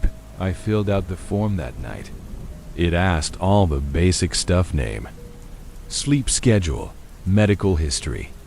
A few oddly specific questions too. Have you ever experienced lucid dreaming? Do you believe in out-of-body experiences? Do you ever see movement in your peripheral vision during hypnagogic states? I didn't know what half of that meant. I answered honestly and submitted it. 2 days later, I got the call. The woman on the line had a warm, calm voice. She said I was accepted into cohort B of the study, starting the following Monday. She told me to bring toiletries, 3 changes of clothes, and something comforting like a book or blanket. The environment is intentionally quiet, she explained. Some participants find it unsettling at first, but you'll adjust. I should have asked more questions. I should have noticed how rehearsed her tone was, but all I cared about was that check. Rent was late, my bank account was below 0, and I hadn't slept properly in weeks. This sounded like a break. A way to breathe. When I arrived at the facility, I was surprised by how ordinary it looked. Just a plain concrete building tucked behind a community college with tinted windows and no signage. Inside, it was all bright hallways and freshly scrubbed tile. A young woman in gray scrubs met me at the door and led me to a small waiting room. 2 other participants were already there, a quiet guy in his 20s with thick glasses, and a woman about my age with a suitcase and a travel pillow around her neck. We didn't talk much. Everyone looked half asleep, already halfway into that foggy state between awareness and rest. The intake nurse handed us each a clipboard with rules typed in large font. No devices, no clocks, no contact with other participants. After lights out, follow your assigned bedtime and wake time. Do not cover the ceiling sensor. Do not leave your room after midnight for any reason. That last one caught my attention. I asked her why. She just smiled and said, "The building is old. Security reasons." It was the kind of answer that says everything and nothing at once. I didn't push. I just signed and handed the clipboard back. After all, I'd already committed. The money wasn't worth risking. Not now, not when I had bills hanging over my head and a landlord who sent late rent reminders at 5 a.m. like it was a sport. So I kept my head down and followed them to my room. The room itself was clean and surprisingly cozy. A full-sized bed with plain white sheets, a desk with a notebook and pen, a small dresser with labeled drawers, and a bathroom tucked behind. A sliding door. The only thing that stood out was the black circular sensor mounted to the ceiling above the bed. It looked like a smoke detector, but larger and deeper, with a faint red glow at the center. I asked the tech who showed me in if it was a camera. "Not exactly," he said. "It's an array for multispectrum observation. Tracks sleep cycles, temperature, neural activity, that sort of thing." He didn't elaborate, just handed me a fresh pair of pajamas and said, "Dinner is at 6. Lights out at 10. Then he left. I unpacked, changed, and sat on the bed for a while staring up at the sensor. The red light blinked slowly, not in a pattern, just an occasional pulse. I tried to shake the weird feeling creeping into my chest. It wasn't fear exactly, just dot unease, like I was being watched by something that didn't blink the way people do. Still, I reminded myself this was a professional study. University-backed. Paperwork, protocols, all of it. I told myself to stop being paranoid. I picked up the notebook on the desk and flipped through. Every page was blank, except the inside. Front cover, which had one line written in neat block letters. Document anything you see or feel during pre-sleep or waking states, even if it feels like a dream. That night, dinner was bland but decent pasta, salad, and water. No one talked much. The woman with the pillow, her name was Amber, kept looking around like she was listening for something, but didn't speak.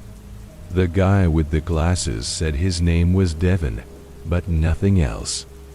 After eating, we were told to return to our rooms and wait for lights out.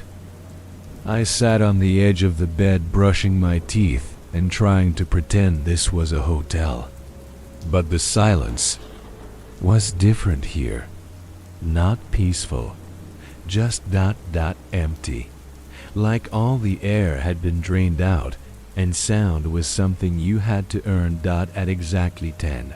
The lights went out, not dimmed, but fully off all at once.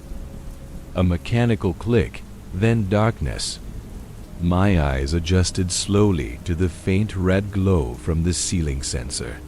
I lay there, staring up, counting the pulses of that little red light like it was a metronome for my breath. I tried to relax, to let the thoughts drift, to trust that everything was fine. but I couldn't shake the feeling that the room hadn't gone fully dark. That something was still watching me, not through the sensor, from the ceiling itself, and then I heard the soft, almost inaudible sound of something dragging across plaster. Not loud, not deliberate, just a whisper of movement, so faint I thought maybe it was in my head, but it was real. I held my breath and listened harder. It came again. A faint scrape, like a hand moving across a wall too close to the surface. I turned over, pulling the blanket up, trying to ignore it. New place sounds, I whispered to myself. Just nerves.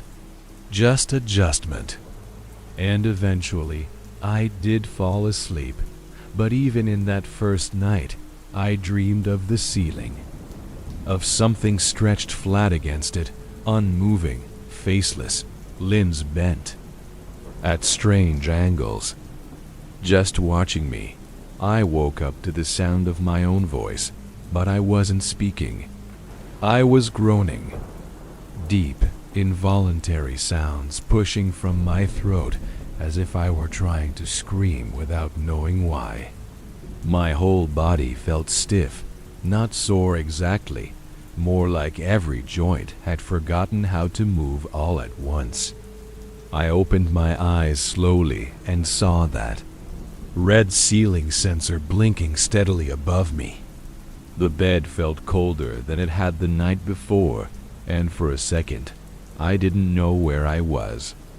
That fog of forgetting, like waking up in a stranger's house after a night you don't fully remember.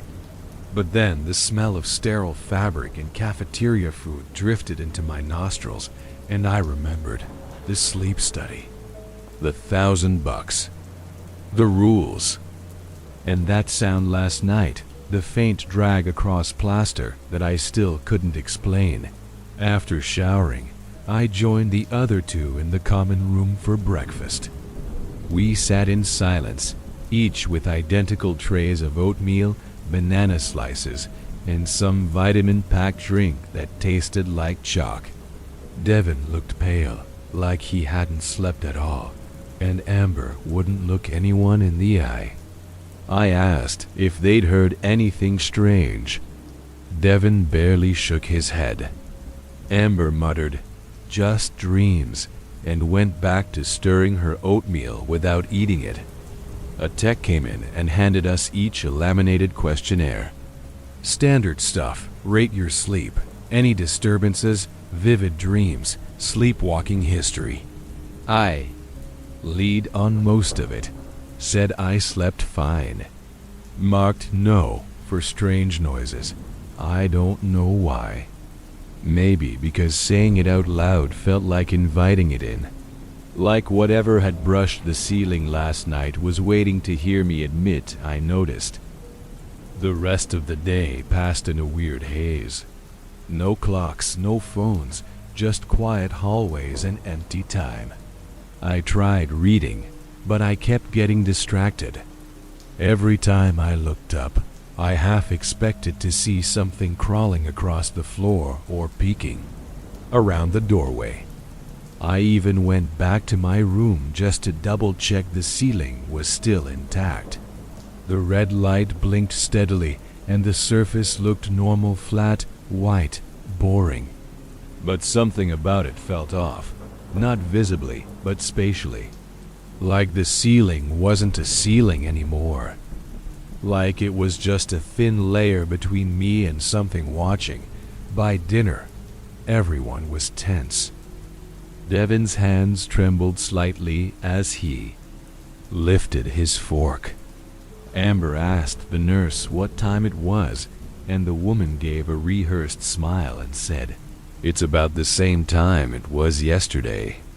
That was the moment I realized something none of us had said out loud yet. We were being kept in the dark on purpose. No clocks, no windows, no real sense of day or night. All to confuse us, to make us rely entirely on the routine they gave. U.S. And that would have been fine normal, even for a sleep study, if not for the fact that none of us seemed to be resting. We were getting quieter, slower, more tired. And something was gaining while we wore down. That night, back in my room, I tried to fall asleep early. I thought maybe if I chose when to sleep controlled it, it would feel less like surrendering. But I couldn't. Every time I closed my eyes, I saw the same thing.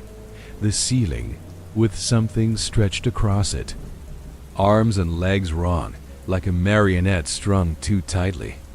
Its face smooth and featureless, but somehow still looking down at me. And worse, it wasn't moving, not breathing, just there, waiting. I sat up and stared at the real ceiling, looking for dense outlines, anything to tell me it was just in my head, but I saw nothing. Just white paint and that red light blinking like a slow, steady heartbeat. At lights out, everything went dark again. No warning. That mechanical click shut off the world in one instant. I laid there stiffly, trying to regulate my breathing, counting heartbeats to pass the time. And then it started again. That dragging sound, just once. Just enough to make every hair on my arms stand up. Then silence. Then, minutes later, another drag. Closer. Not constant, just deliberate. Measured. Like it was pacing. Or waiting for me to fall asleep. I pulled the blanket over my head and forced myself not to look. I whispered quietly to myself, nonsense syllables and phrases from old songs, anything to drown it out. Eventually, I passed out. I woke up again gasping, clutching my chest like I'd been holding my breath too long. The sensor above me was blinking faster now. Still red, but almost rhythmic, like it was reacting to me. I wrote it all down in the provided notebook, dragging again, closer than last time. Felt it watching, can't see it, but it sees me. The words felt thin as I wrote them. Not because they weren't true, but because they didn't feel big enough. Like the reality of what was happening was so much deeper than language could reach. And deep down, I had the awful sense that the thing above me wasn't just observing. It was learning. At breakfast, no one talked. Devon looked worse, pale, almost green. Amber had dark circles under her eyes and wore her hoodie up even indoors. The text didn't acknowledge our change in behavior. Just more oatmeal, more questions. I wrote "fine" next to every answer and left the dream section blank. When I looked at Amber's sheet, I noticed she was doing the same. Maybe we were all lying to ourselves, thinking that if we didn't name it, it wouldn't grow. But I already knew the truth. We were part of something now. Something older and more patient than sleep or science. And it wasn't just watching anymore. It was descending by the third night. The air in the facility had changed. It wasn't just stale, it felt charged, like static clinging to everything, waiting for something to spark. The techs still wore their calm faces, and the lights still came on and off with that cold, mechanical precision. But I could tell they were more watchful now. They didn't ask questions anymore. They just stared. One of them, a man with close-cropped hair and a clipboard he never seemed to write on, stood near the hallway after dinner, watching us file back to our rooms. His eyes flicked upward briefly, as if checking something only he could see. When I glanced up to follow his gaze, I saw nothing but that damn red sensor blinking through the hallway shadows. It was so faint you could almost forget it until you couldn't, until it was the only light you saw when you closed your eyes. Back in my room, I took a closer look at the ceiling. I dragged the desk beneath it and climbed up with a flashlight, pretending I was adjusting the vent to let in more air. That was my excuse in case anyone came in.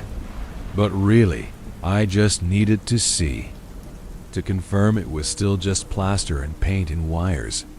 I held the light right next to the sensor and stared into its lens. Nothing looked unusual, no lens movement, no buzzing, but I swear the air felt colder the closer I got. And when I pressed my palm flat against a surface nearby, I felt something odd. A vibration, not like the hum of electricity, more like a slow thump, rhythmic, as if something deeper inside the ceiling was breathing. I jerked my hand away and nearly fell off the desk. That night, the dragging started as soon as the lights cut. Not a few minutes later like before, but instantly. One long scrape across the ceiling, then a pause. Then another, shorter this time. I froze under the covers, not even breathing, and listened. The pattern repeated. 3 drags, then silence, then one short scuff, then silence again. It didn't sound like movement across plaster. It sounded like fingers. Fingernails, maybe. Testing, measuring, tracing the space above me.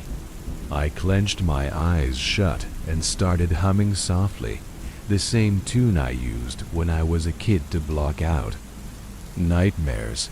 Only this time, the tune felt like an invitation, like I was giving it a rhythm to move to. I stopped immediately, heart thudding, trying to think of anything else. Anything except what might be stretching long jointless limbs across my ceiling. I didn't sleep that night. Not really. I drifted in and out of awareness, always waking with the sense that I'd just missed something. Like I'd opened my eyes a second too late to catch what had been hovering inches above my face. My neck hurt. My spine felt compressed, like someone had been slowly pressing down on me while I lay there. I finally sat up when I felt a single cold drop of something land on my forehead. I wiped it off in a panic and checked the ceiling. Dry, no leaks, no marks. But when I touched the spot where the drop had landed, the skin felt numb, like it had been touched by something not quite part of this world. The notebook by my bed had new writing in it. I was sure I hadn't opened it, but a new page had been filled neat, tight letters, too precise to be mine in the dark. It read, it watches, it waits, it learns. The ceiling is not a barrier, it is a bed. I slammed the notebook shut and shoved it under the mattress, heart racing. That morning, Amber didn't come to breakfast. Devin and I sat in silence until I finally asked one of the techs if she was okay. He said she had requested to leave the study early. When I asked why, he only said, "Some participants find it overwhelming." That word stuck with me. Overwhelming, not difficult or disturbing. Just too much. Like they expected it to press down on you until you caved. After breakfast, I lingered near Amber's room.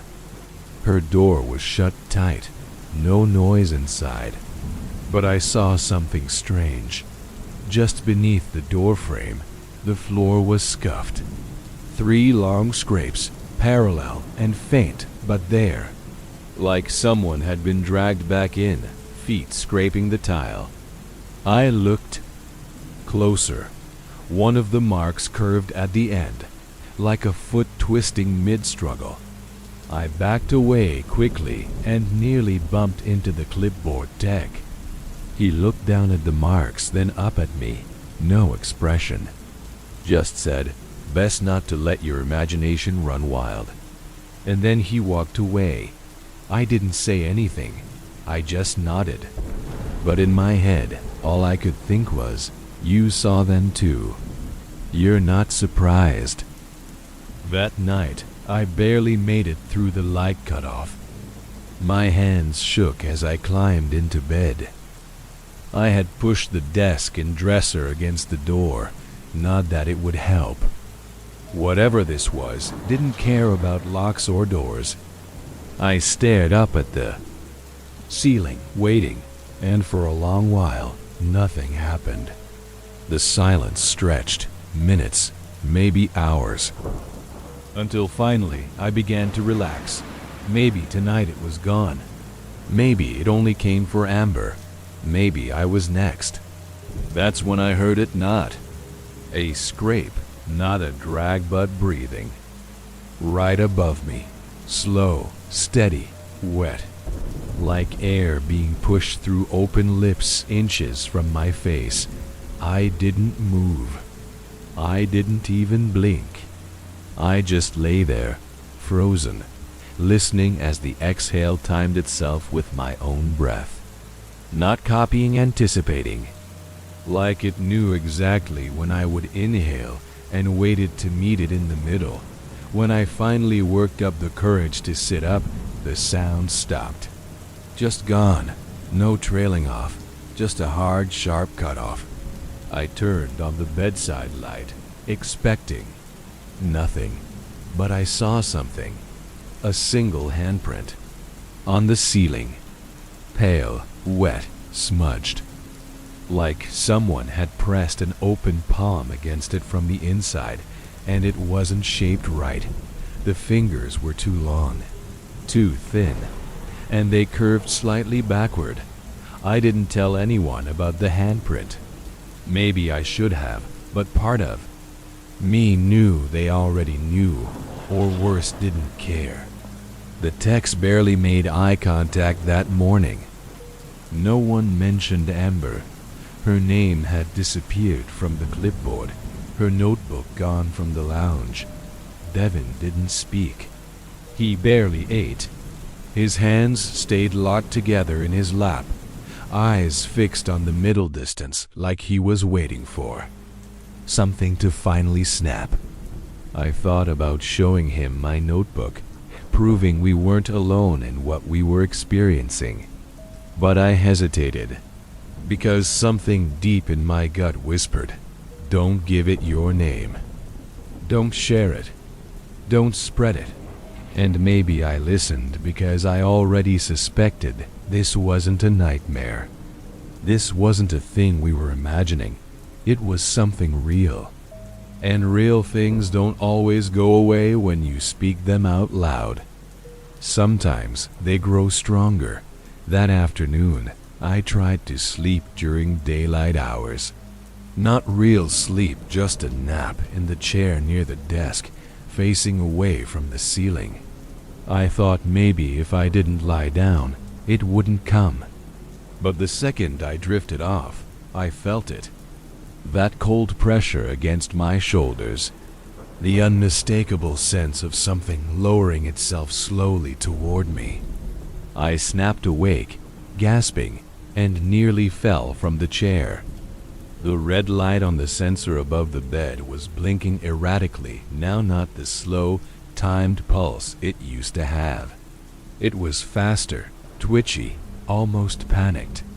I stood and stared at it until my vision blurred, hoping maybe I could catch it doing something it wasn't supposed to, but it just blinked, like a heartbeat skipping in fear. Later that night, just before lights out, I found something under my bed. A crumpled piece of paper, torn along the edge like it had been ripped from a notebook. I didn't recognize the handwriting. It was slanted and hurried, almost desperate. It said, "Whatever it is, it doesn't come from above. It comes through." It wears the shape of sleep until we let it in. I read it twice, then stuffed it in my pocket. I didn't sleep at all that night. Not after that. I sat up with the lamp on, even though it buzzed faintly like it was running on bad wiring. I tried to read, tried to distract myself, but my eyes kept drifting upward. The ceiling had changed, not visibly, not in color or shape, but in feeling. The room felt taller somehow, like the ceiling had risen away from me, or something had pulled it up from the inside to make room. Around 3 in the morning, at least. I think it was that late I heard something tap on the wall. Not the ceiling this time. The wall behind. The headboard. 3 short taps, then nothing. I stayed perfectly still, not breathing, waiting. Then the taps came again. Louder, more insistent. I turned on the light, stood, and pressed my ear to the wall. Silence, but when I pulled back, I saw the faint outline of a handprint. Smaller than the one on the ceiling, human-sized, my size, and for one horrible moment, I thought maybe it was mine. Maybe I'd been sleepwalking, acting out something in the dark that I couldn't remember. But I hadn't moved. I was sure of it. I never left the bed. Still, I took a pen from the desk and wrote across my palm, awake. If I woke up and it was smudged or gone, I'd know. Or at least, I hoped I would. Devin didn't come to breakfast the next morning. A nurse told me he'd requested isolation due to emotional overstimulation. That was the phrase she used. Like this was a kindergarten classroom and he needed a timeout. But I knew what had happened. It had started showing itself to him, same way it had to me. Only maybe he hadn't ignored it. Maybe he'd stared too. Long. Maybe he'd spoken back. Maybe he had let it in. The lounge was quieter than ever. The TV, which used to run old black and white sitcoms on mute, now played a blank signal. No sound, just that static gray shimmer. I looked around and realized something chilling. There were fewer staff, fewer bodies walking the halls. I hadn't noticed until now, but people were disappearing one by one, and no one was saying anything about it. That evening, as I walked back to my room, I passed by a partially open door. It wasn't one I'd seen before room, B12. All the participant rooms were in the 100s. This one shouldn't have existed. Curiosity got the better of me. I pushed the door open gently and peeked inside. It was empty. No bed, no dresser. Just a single chair in the center and a mirror bolted to the ceiling. No red light, no sensor. Just a mirror. A long vertical crack ran through it, like something had punched it from the inside. My reflection looked distorted, stretched. Like it was leaning toward me, even though I hadn't moved. I stared for just a second too long. Then I heard breathing again. Not in the room, not even in the hallway, but inside my own mouth. A breath that wasn't mine, pushing past my lips in perfect rhythm. I staggered back and slammed the door. I stayed awake again that night. I wrapped myself in the blanket like armor and watched the ceiling with a flashlight under my chin. At some point, I must have drifted, because I opened my eyes and it was gone. The flashlight, I mean, gone from my lap. I searched the room. Nothing. I checked under the bed, behind. The desk. Still nothing. But when I looked up, I saw it. Balanced on the edge of the ceiling sensor, just barely resting there, as if placed by something with fingers long enough to reach down and take it without waking me. I didn't try to get it back. I didn't want to know what else I'd find if I climbed back up there again. The morning after I saw the flashlight perched on the ceiling sensor, I was sure they'd pull me from the study. I thought I looked bad enough: dark circles, shaky hands, flinching at every movement, that someone would notice I wasn't just tired anymore. I was unraveling. But when I walked into the lounge, the techs didn't even glance at me. One of them gave me the clipboard. Another poured oatmeal into a bowl without a word, like I was already invisible. The only person who reacted at all was the clipboard guy. As I passed him, he said, so quietly I almost missed it, "It's easier if you stop trying to keep track of time." I turned to ask what he meant, but he was already walking away, the edge of his coat disappearing around the corner. That's when it hit me. Not one of them had addressed me by name in days. I wasn't a person here anymore. I was just part of the room. I sat alone during meals. Devin was gone. Not officially, no one had announced it, but his bed was stripped, his door left open with a freshly mopped floor inside. His notebook was gone too, like it had never existed. I peeked into the room when no one was watching, hoping maybe he'd left a message, a clue, anything, but it was clean, too clean. Not a hair, not a scrap. That's when I noticed something on the ceiling.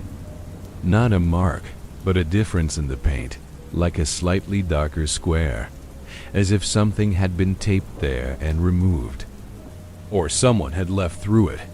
The kind of patch you only see when you're looking for it. I backed out and closed the door. The hallway felt narrower than usual, like the building was compressing, swallowing its own history. Back in my room, I started noticing more things missing. First it was small, my backup toothbrush, a pair of socks. But then it was bigger, my jeans, the pen I kept clipped to my notebook. I checked everywhere, nothing. I even asked a tech if maybe laundry had come through, and he gave me a look like I'd just spoken a different language. "Participants are responsible for their own items," he said. "We don't provide personal retrieval." The phrase stuck in my head. Not, "We don't touch your stuff." Not, "We haven't seen it, but we don't retrieve." Like, once something was gone, it was gone, not misplaced. Claimed that night the lights didn't go off at the usual time. They flickered. Once, twice, then everything dimmed to a low, reddish glow. Not the same cold white blue that usually went out with the hard switch. This was softer, more biological, like the inside of a body.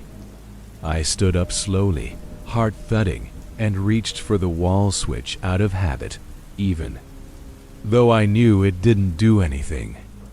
But this time, when I touched the plastic, it was warm, almost pulsing. I pulled my hand back, and the light dimmed further. That's when the sound started again, dragging. Not across the ceiling anymore. Across the wall, right behind the headboard. It scraped in slow, arcing movements, left to right, like it was circling.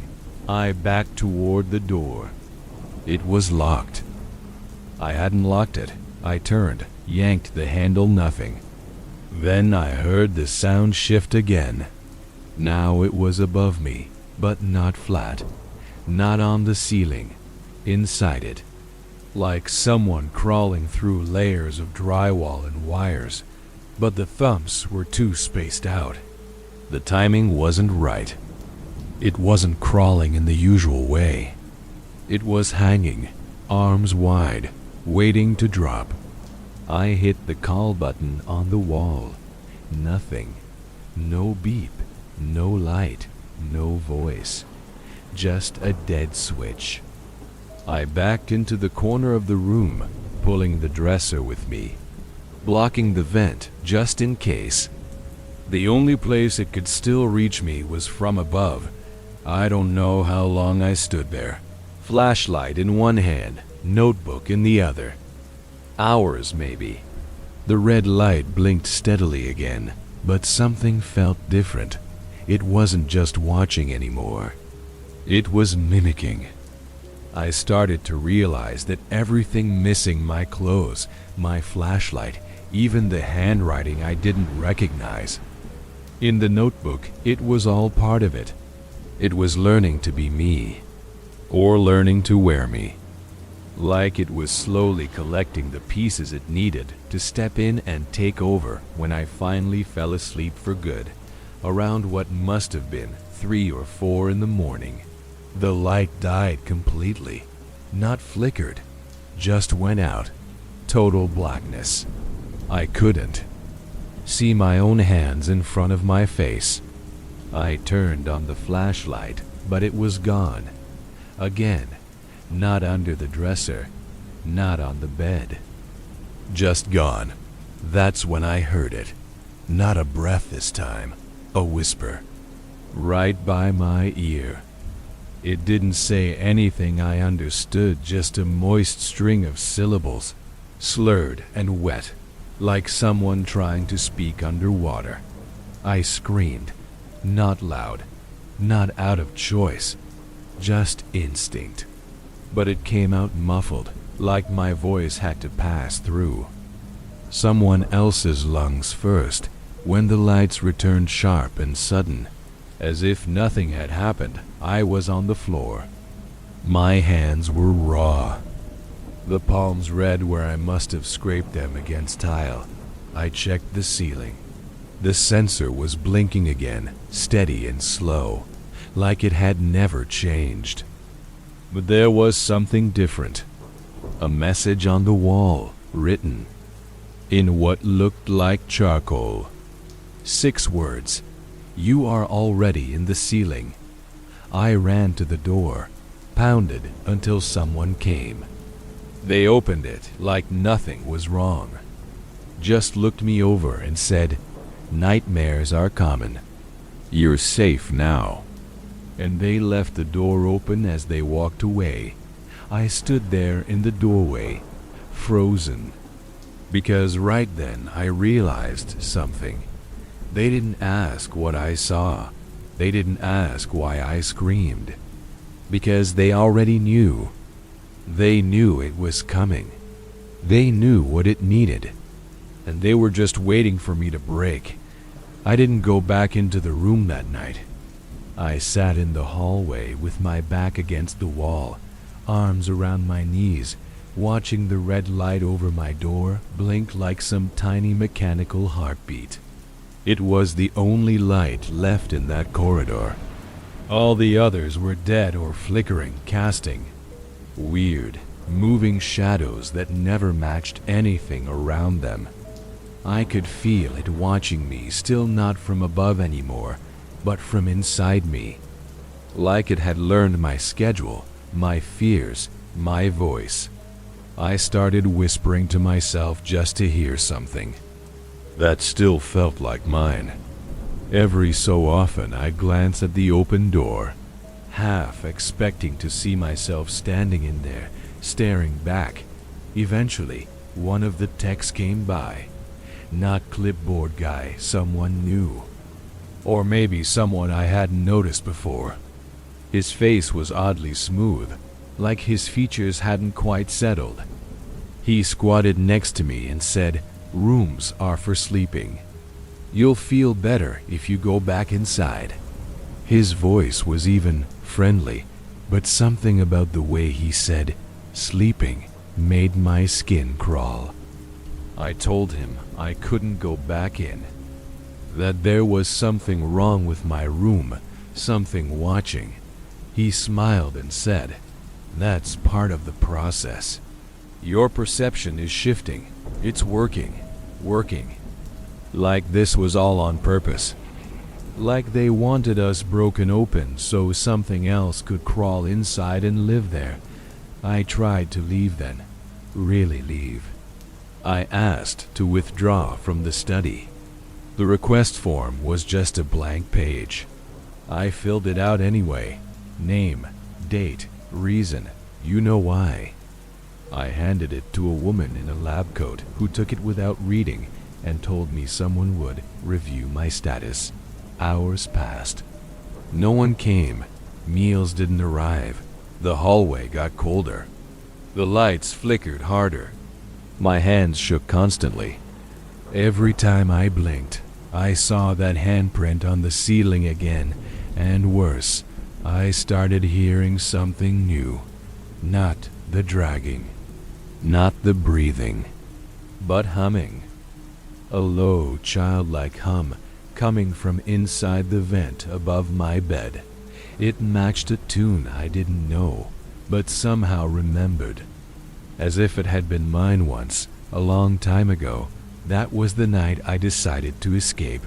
Not ask, not fill out forms. Just leave. I waited until one of the techs did a room check and slipped out behind him. I crept down the back corridor toward where I thought the exit was, but the halls didn't line up the way they had before. Every time I turned a corner, I ended up at a different door than I expected. Some were locked. Some led to identical. Rooms, same bed, same notebook, same blinking red light. But I wasn't in them. Someone else was. In one, I swear I saw Devin, or something wearing Devin, sitting on the bed, looking up at the ceiling with a slack jaw and blank eyes. I didn't open the door. I just kept walking.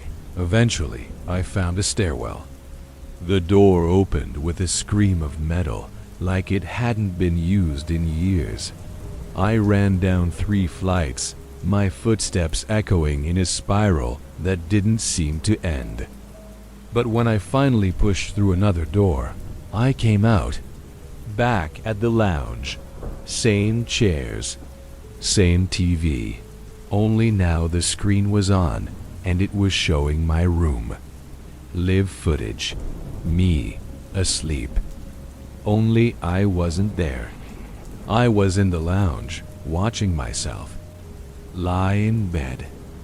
I stepped closer to the screen and saw the figure above me. Long-limbed, faceless, draped over the ceiling like a shadow pinned to plaster. Its hand hovered inches from my face, and just as I reached out toward the screen, the figure turned slowly, deliberately, and looked straight at the camera. That was the moment I knew I was being replaced. Not haunted, not followed. Replaced. Whatever was in that room, it wasn't a dream. It was a blueprint, and I had been the mold. I ran. I don't even remember how I got out. I don't remember passing any guards, any doors, anything at all. 1 minute I was inside, and the next I was on the street, barefoot and shaking, with a dull ache in my chest like something had been torn out of me while I wasn't looking. A man smoking outside a laundromat asked if I was okay. I told him. I didn't know. I still don't. I walked until I found a bus station and begged someone to let me use their phone. I called my sister. She drove 3 hours to come get me. I didn't tell her everything, just that the sleep study was a scam, that I didn't feel right, that I thought I might have been drugged. She bought it, took me home, let me sleep on her couch for a week, but I couldn't sleep. Every time I closed my eyes, I felt the ceiling pressing down. And worse, I kept finding things I didn't recognize among my belongings. A flashlight that wasn't mine. A pair of socks that didn't match anything I'd ever worn. And once, I found a notebook under the couch cushion, my name on the front. Pages filled in handwriting that looked like mine, but wasn't. Page after page of ceiling sketches, diagrams, notes like, "It waits until you blink. It hums only when you're about to forget. You must never sleep in the same room twice." I thought leaving would be enough. I thought getting out of that facility meant it couldn't follow me. For the first few days, I tried to convince myself it had all been a stress response, just vivid dreams, maybe mixed with whatever substances they'd slipped into the food or pumped through the air vents. I wanted so badly to believe that, but deep down I knew. Because the more I tried to forget, the more the ceiling started changing again. At first, it was just the way the paint looked in the corners of rooms, almost stretched. Like it was thinning out. Then came the smells. Damp, like mildew mixed with something faintly sweet. I started keeping the lights on 24/7. That helped for a bit until I realized I wasn't the one turning them off anymore. One night, I woke up to find every light in my apartment had gone dark. My phone was dead, even though it had been charging. The hallway light was off, and so was the lamp I kept by my bed. For a few seconds, I thought it was a power outage until I saw the light from the ceiling sensor blinking, red, just like before. But this wasn't a sleep lab. This was my home. There shouldn't have been any sensor. I stood there staring at it for what felt like hours, too afraid to move, too afraid to look away. And then, just like that, it stopped. The red light turned off and didn't blink again. I checked the ceiling in the morning. No sign it had ever been there. But the feeling didn't go away. I knew it had come back to check on me, to see if I was still resisting. After that, things escalated. I started waking up in places I didn't remember falling asleep, on the floor, in the hallway. Once, in the closet with the door shut from the inside. I kept finding objects out of place, kitchen knives moved to the bathroom, shoes stacked inside the fridge, my pillows set in a perfect line under the windowsill. It felt like someone or something was testing the boundaries of what I'd notice, seeing how far it could go before I reacted. I set up a camera one night, pointed directly at my bed. The next morning, the camera was gone. In its place was a note written in ink that smelled faintly of rust. Stop watching. It hates to be seen. I burned the note. I told myself it was just paranoia, but I stopped setting up the cameras. I stopped inviting people over. I didn't want anyone else to catch its attention. A few times, I almost called someone from the study, maybe Devin, maybe Amber, if I could track them down. But I never did. I think part of me knew they weren't reachable anymore. Maybe they weren't even human anymore. Not fully. And I wasn't sure I was either. I kept checking the mirror, looking for signs in my eyes. Things that didn't blink when I did.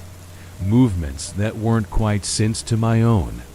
I haven't seen anything yet, but I can feel it changing me, slowly. From the inside out, it's been 3 months now. I can't hold a job. I sleep in different rooms each night, even if that means the floor of a public restroom or the back seat of my car. I've taken to taping pieces of paper over every ceiling I sleep under, nothing fancy, just rough sketches of closed eyes. I read online that some cultures believe you can trick spirits by pretending you're already watching. I don't know if it helps, but it makes me feel like I'm doing something. Some nights, I still feel the pressure. Like a body stretching itself across the ceiling, trying to match the exact contours of the room, breathing in time with mine. I hold still, counting my heartbeats and whispering the words from that ripped notebook page again. It comes through. It wears sleep. Last night, I got a package with no return address, no postage, no delivery slip. Just a plain brown box left on my kitchen counter. I didn't hear anyone come in. I didn't see a door open. Inside the box was a folded sheet of paper and a single object. My old flashlight, the one that vanished back in the facility. The paper said only this: "Your room is ready." That was it. 4 words, no signature, but I knew exactly what it meant. The replacement is done. It's time to finish what it started. I haven't slept since. I don't think I can sleep again, because if I do, I'm not sure the person who wakes up will be me.